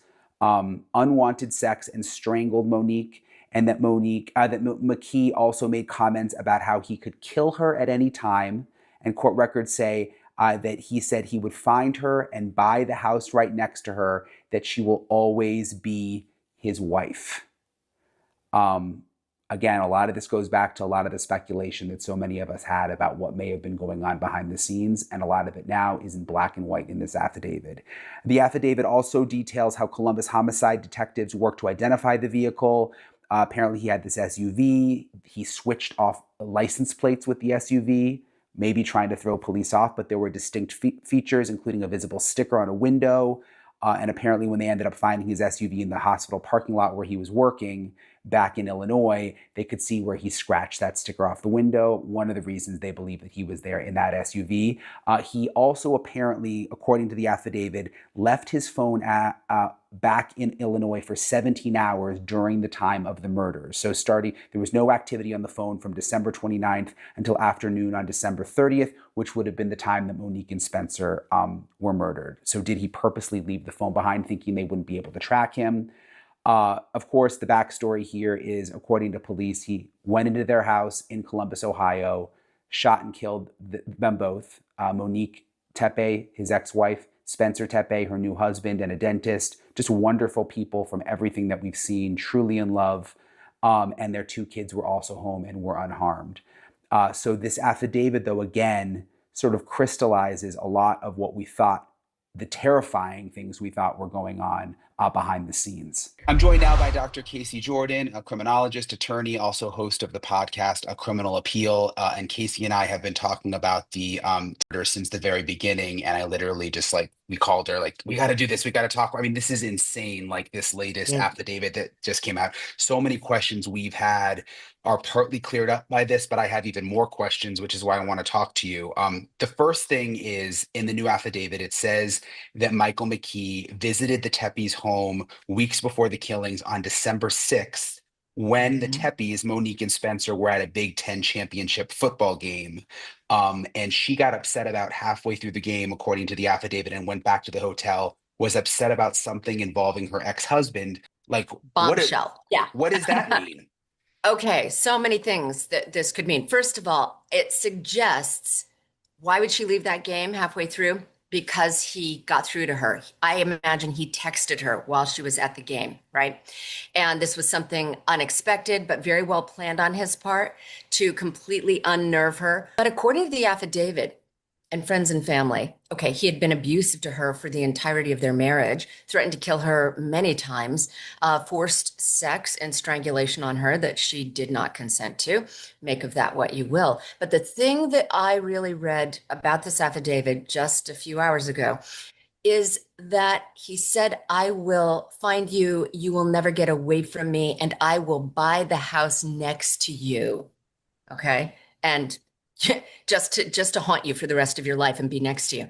You will never get away from me. I think, purely speculation, Brian, if he sent her anything, it was a picture of the house next to her, not him inside the house, to prove his point. I know where you live. I've been here. Nothing you can do about it. It's a free country. I can drive here if I want to. But it had to be something that probably would have kept her from calling the police because it wasn't illegal, but enough to completely unnerve her so that she had to leave the football game.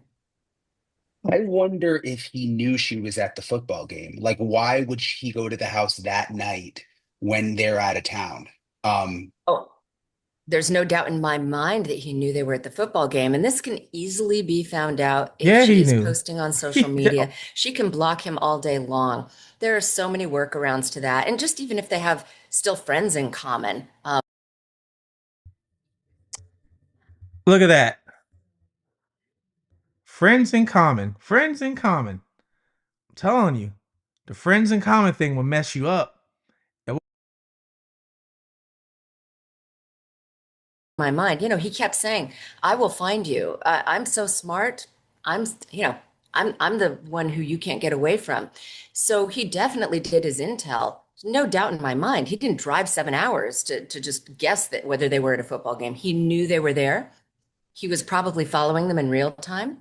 And he had several hours to literally case their house, figure out an egress, an escape route, figure out the situation with the lock, get a whole feel for the layout so that when he came back on the early morning hours of December 30th, he knew his way around the house. I mean, this was stealthy. It was pre-planned. This is classic abusive spouse cobra syndrome, where he is controlling, possessive, and he's never going to let her get away. Hey guys, if you watch my videos, you know how much I work. I just don't have a Very, very, very scary, isn't it? Ain't it very scary? Very scary. This man did all that. A doctor did all that. A doctor did all that.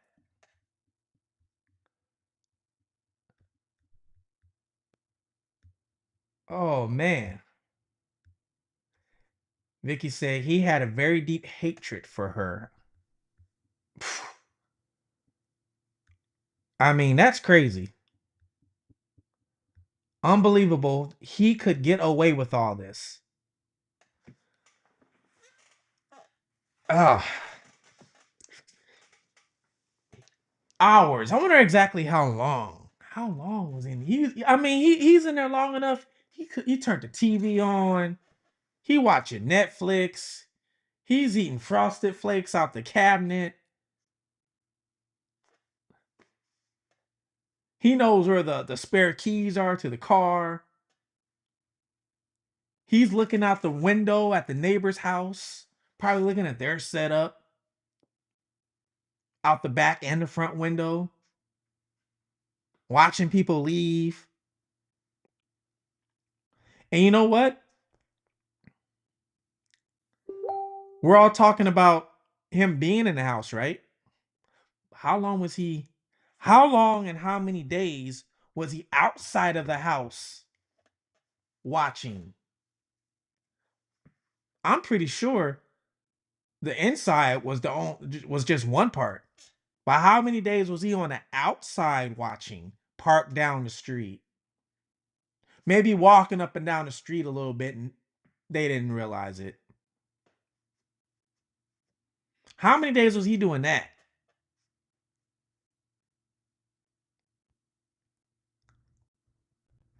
How did he bypass the security cameras? This is what we all want to find out. Now, I don't know how smart. Well, he's got to be very smart, right? He's a vascular surgeon, so he's. They said that he was his GPA, I believe, was like 4.2, and I mean, he had academic awards even to go to Ohio State, which is a top 10 program in our nation. So we know that he wasn't dumb when it comes to certain things. Maybe common sense dumb, I don't know, but he wasn't that dumb, right? He probably had a high IQ, maybe. But there are ways to bypass the security system in your house. There is. You can bypass security system in the house. Depending on what system you have. I'm not going to give people details on the internet, but there are ways to do it. It's not easy, but there are ways to do it. Just like there are ways that people can clone your debit card or your credit card. We've all had that happen. All of us has had that happen. Our card has been cloned, even though we didn't pull our card out of our pocket. But in some sort of way, it's got cloned from somebody walking away with a skimmer 5 feet from you and it got cloned. I've known people that got their card cloned. They didn't even open up the envelope to use it. The card already got cloned. So there's ways for everybody to do something, right? I'm just wondering what did he find out? What did he find out? Psychopath. People just be running their mouth. Doreen said people just be running their mouth. Doreen.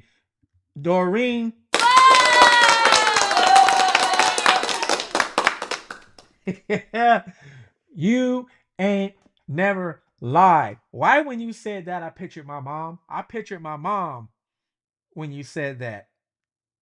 My mom would say people just be running their mouth. And she used to say that all the time. As in people don't know when to keep their mouth closed. That pretty much what that means. People don't know when to keep their mouth closed. And I guarantee you, because of somebody running their mouth, hey, you heard? Yeah, they got a new house. They got a new house over, off of such and such street. It's a good area now. Instead of talking about what they doing themselves.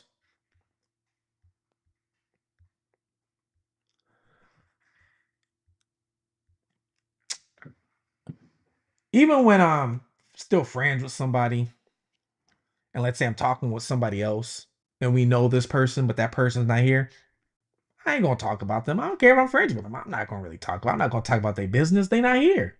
But that's just me. His work schedule will tell when he was able to spend days there, if he did. Well, I don't know if you know, Ann, but his work schedule, supposedly he rented out a cot to sleep at work because he's a doctor, so they can rent out these cots to sleep at work when they're doing these long 14-hour shifts. So he rented out a cot. That's what I've got to tell you guys. He rented out the cot, right? And was supposed to be at work the night he went there and did what he did, shot them both, and left his cell phone at work on the cot the whole time, so they wouldn't track his cell phone to the house. So this is actually the first crime, now that I think about it, that I've done since I've had this channel. I've only been doing this like 8 months or something like that, 9 months, not that long. But this is the first crime or case where the person has actually left their smart enough to not take their phone with them. Everybody has their phone with them. They get caught. I don't understand that one. TC says, thank you, Rap. Really appreciating you reviewing these cases tonight. No problem. Thank you for tuning in. Thank you for watching. There's a million channels on YouTube and you chose to watch mine. Thank you so much. This case is going to bring up some very personal information that people never knew about them. I think it's going to bring up some personal information too, especially if it takes this to trial. I think there's going to be more personal things about Monique and Michael that we don't know about. Do I think, and I could be wrong, but do I think Monique has never talked to Michael since they left? No, I don't think so. Now, is it because she's reaching out to him? Probably not. But has he reached out to her? Probably. I'm pretty sure.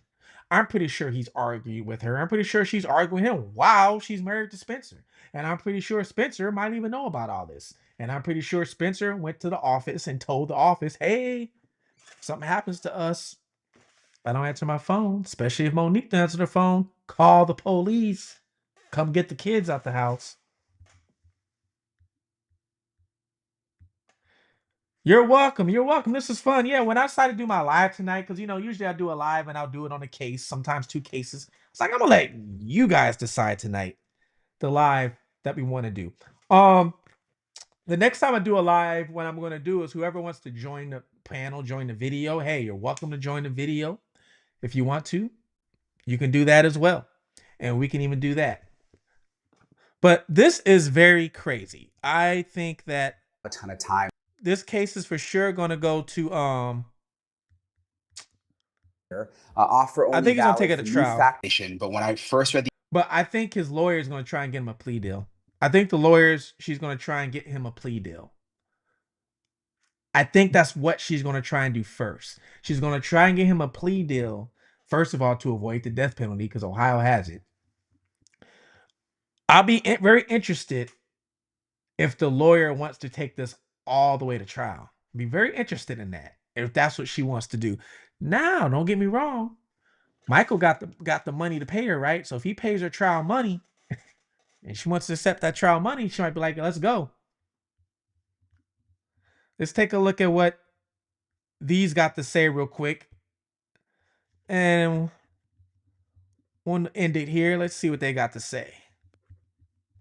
But yeah, she basically said everything I said, especially about the parent or, the friends running their mouth. The affidavit, the first thing that popped in my mind was she had these issues with him for so long. She has this amazing new husband, Spencer, who really just seems amazing based on the videos. I mean, their wedding video, and his family seems amazing. And She's Wonder Woman, finally yes, got I what am she going to wants, make you like you said. And she's probably been so the complaining next to time you're him going to be about Mckee. Do you think she didn't want to, like, maybe she knew he was in the house, but like didn't want to caught alarmed. Spencer didn't want to, like, God, I've already like been such a drag with this ex and everything is so great. Like, you know what I mean? Is that a Completely. possibility? Absolutely. I can envision the exact same thing. I mean, nobody wants to enter a good, happy marriage with their baggage. They want to leave it all behind. And she can let her current husband, and you're right. I mean, all indications are a really wonderful marriage. He knows about her ex-husband, but she doesn't want to bring that baggage into her current marriage. So she probably downplayed how afraid she was of him. She's got two young children. She doesn't want trouble in paradise. So she probably thought she could handle it on her own. She also doesn't want Spencer, by telling him of the problems she might still be having with her ex, she doesn't want him to get overblown and, like, here I come to save the day. She doesn't want him stepping in because she knows her ex well enough that if Spencer tries to stand up to him, things will get really ugly really fast. And like so many abused women, she believes she can manage it because she's been dancing with the Cobra for so many years. She thinks she has him not under her control, but that she can manage his. So, do you think this guy was really that controlling? As in, she's married to a new man. Well, I guess he is really that controlling. I guess for me, it's a little harder to fan him because I've never been that, like, the controlling type of person, man. I've never had that in me. I never wanted to control who I was with, or I'll control my kids. That's a different story. They're gonna do what I say. But besides that, if you're a grown adult, you're an individual. You know, for people that know me, they know I run a couple companies. I don't even like having certain control over employees. If they don't do the job, just let them go and to get the next person. But oh man, you guys need to be safe out there. That's for sure. You guys need to be safe, especially you women. You need to be safe, okay? Not a possibility. Her children live there. She would have protected them. That's not baggage. You are correct. You are correct. Any woman watching this right now, and you're dating somebody new, and you're just curious about them, you're welcome to hit me up and let me know who they are. I will gladly run a background on them and let you know if there's any red flags you need to be aware of. I will gladly look at certain things and see if I can see certain things in them that I saw in certain individuals that unfortunately I had to talk to every day when I was going through my situation. Because of what I went through, is easier, I guess, for me to pick up on or see through certain individuals that, like, yeah, you shady, bro. I'm not talking to you. Nah, I know you. I know what you're capable of doing. I'm gonna go this way. I'm gonna go the other way. They underestimated how much Mike hated Monique and embarrassed him. Yeah, Mike felt, you know what? It's funny that you said that. It's funny you said that because in one of my old videos, I said, and it's funny, we talk about, think about this. The first case we brought up, one of the first cases we brought up was the adopted 11-year-old. Okay. For you guys that don't know, Michael Mckee was adopted. And in one of my videos, there's no excuse for what Michael did whatsoever. But one of my videos, I said, sometimes when kids get adopted, later in their life, they feel like abandoned. Some of these kids do. They feel my parents didn't want me. Um, why did they leave me? And then some of these kids start taking the blame and they feel the guilt that they did something wrong, even though they didn't. But some of these kids feel that they did something wrong, and that's why maybe their mom and dad left them and had them go be some other family. So I said I always wondered, him going through this, did this cause some sort of issue with him? Okay. Then when he finally got with Monique, think about it, he's very controlling over her, right? Did he feel he had to control her so he wouldn't lose her? Like, you're not going to abandon me too. Nope, sorry. And now I got to control your every movement. And then, for you guys that don't know, Monique left him while he was not home. a family member came down with a U-Haul, packed all her stuff and left. So then he comes back home and she's gone. So once again, he gets abandoned, you know? So I'm wondering if all of this was like, I'm going to flip and this is what's going to happen. You know, did he always have this sort of issue, but never really showed it? You know, so many times I just wonder about some of these people that do certain things, and I wonder how their brain thinks, you know?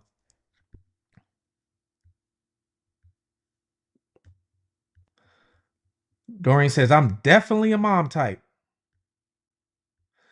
Thank you all you guys for being in the chat. Thank you for liking, and anybody new for subscribing. Thank you to the new members as well. Some people are so busy with their lives, they don't pay attention to some things, or I wonder if some were scared of him too. Yes, definitely abandonment issues. Wound collecting. Wound collecting. Never heard of that term. Wound collecting. Thank you for that term right there.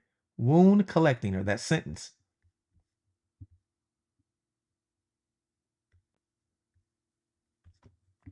Yeah, so I'm just wondering, like, is that why he was like so controlling over her? Michael had, if you really think about it, Michael had the future in his hands. Michael had the future that any one of us we would want for our kids. He was smart in school. He went to Ohio State, not just for academics. He played football there. He was on the team. I don't care if he was the last person on the bench. He's still playing for a national ranked top 10 team that's been ranked since our grandmamas has been alive, you know, born or whatever. He's on that team and he's succeeding. Then he graduates and goes to become a doctor. Not just the doctor, a surgeon at that, a vascular surgeon. I was curious and looked that up, and I showed you guys on my other videos.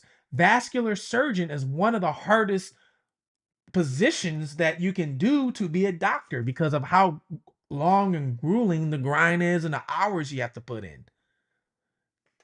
So this man was not a dummy. He was smart. He had some sort of a talent. He was playing football. They say he was a star basketball player too. So he was talented. He was smart and threw it all away. Isn't it funny how some of us can have everything in the palm of our hands and one decision we just want to throw it away? Then we have some people that don't have nothing in their hands, nothing whatsoever, and they're working all their life just to pinch onto something. Isn't that funny how life works? Well, I want to say thank you guys for tuning into this live. I'm gonna end it at that. Wonder Woman, yes, I'm going to make you a moderator because I gotta make Julia one too. So I'm gonna make you one. Thank you for everybody who signed up for the membership too. There's a couple of you guys who signed up for the membership. Thank you so much. Like I said, actually, hold on real quick. Please get in touch with me via email. Got some stuff I'm going to send to you. And members, what I do is with the members, I'm giving them actually reign to control a lot of my episodes in cases of what I do. So a lot of the members, you know, they come up with cases, send me the cases and what you got, and they can kind of almost like the behind the scenes producers pretty much. And you guys, you know, will be a lot of the ones who show me certain cases. So like 2 cases I got shown tonight, which I'm definitely going to do some videos on this week, especially that 11-year-old who killed his adoptive parent. That still bugs me. That really bugs me. That bugs me. If he didn't want Mo to leave, he shouldn't have abused her. You are right, Edna. I hope nobody disagrees with you on that one. You are right. He shouldn't have done that. I wouldn't have done it. I don't do it. But some people are just so smart they can't think straight with common sense. It's crazy. But yeah, I want to say thank you to everybody who tuned in tonight. It was a great live. Great time. talked about these cases. Thank you for bringing these cases up. I'm probably going to start doing this more often, to where I do a live and you guys just, hey, talk about what you want to talk about. Like I said, I'm even going to start doing it to where if somebody wants to join on video, they can join on video too. I send you a link, hit the link. You can even do it with your phone. You can join on video as well. All right. Big thanks to Julia. Julia helps out a whole lot. Okay. If I make it big, she is coming with me. If I am a host on News Nation, best believe Julia has to get hired with me. She's going to be a package deal. All right, Julia? So, just to let you know. Thank you so much, Tammy. Yeah, I'm about to go to click off of here. Thank you, TJ. Thank you, everybody. Edna, who's in the chat. Thank you, Doreen, Wonder Woman, Becky, and Kay. Thank you, everybody. All right. Be safe. I know it's a winter storm where a lot of you guys are at. If you do not have to go out there and drive, don't do it. If you have to, be safe out there, because I know you got to do what you got to do, right? So be safe out there. You guys take care of one another. Look out to your surroundings. Please look out your surroundings. Be aware. I do a lot of missing cases. And I don't want to do any missing cases on somebody who's commenting on my videos. All right. So look out, aware, keep pepper spray, bear spray, mace spray. If you can keep anything with you. Okay. I'd rather see them get hurt than you. So you guys take care of yourselves. Glitter Brick said, when you make it big, not if. Thank you. Thank you. Thank you. Thank you. Doreen said, this was fun. Thank you for your evening. Thank you so much. Thank you. All right. Moderators, Julia, Wonder Woman, you're going to be moderators. I'm going to make you moderators when I get off. So I'm going to put the settings for you guys. All right. This is Fugitive TV. You guys take care of one another. God bless. I'm out.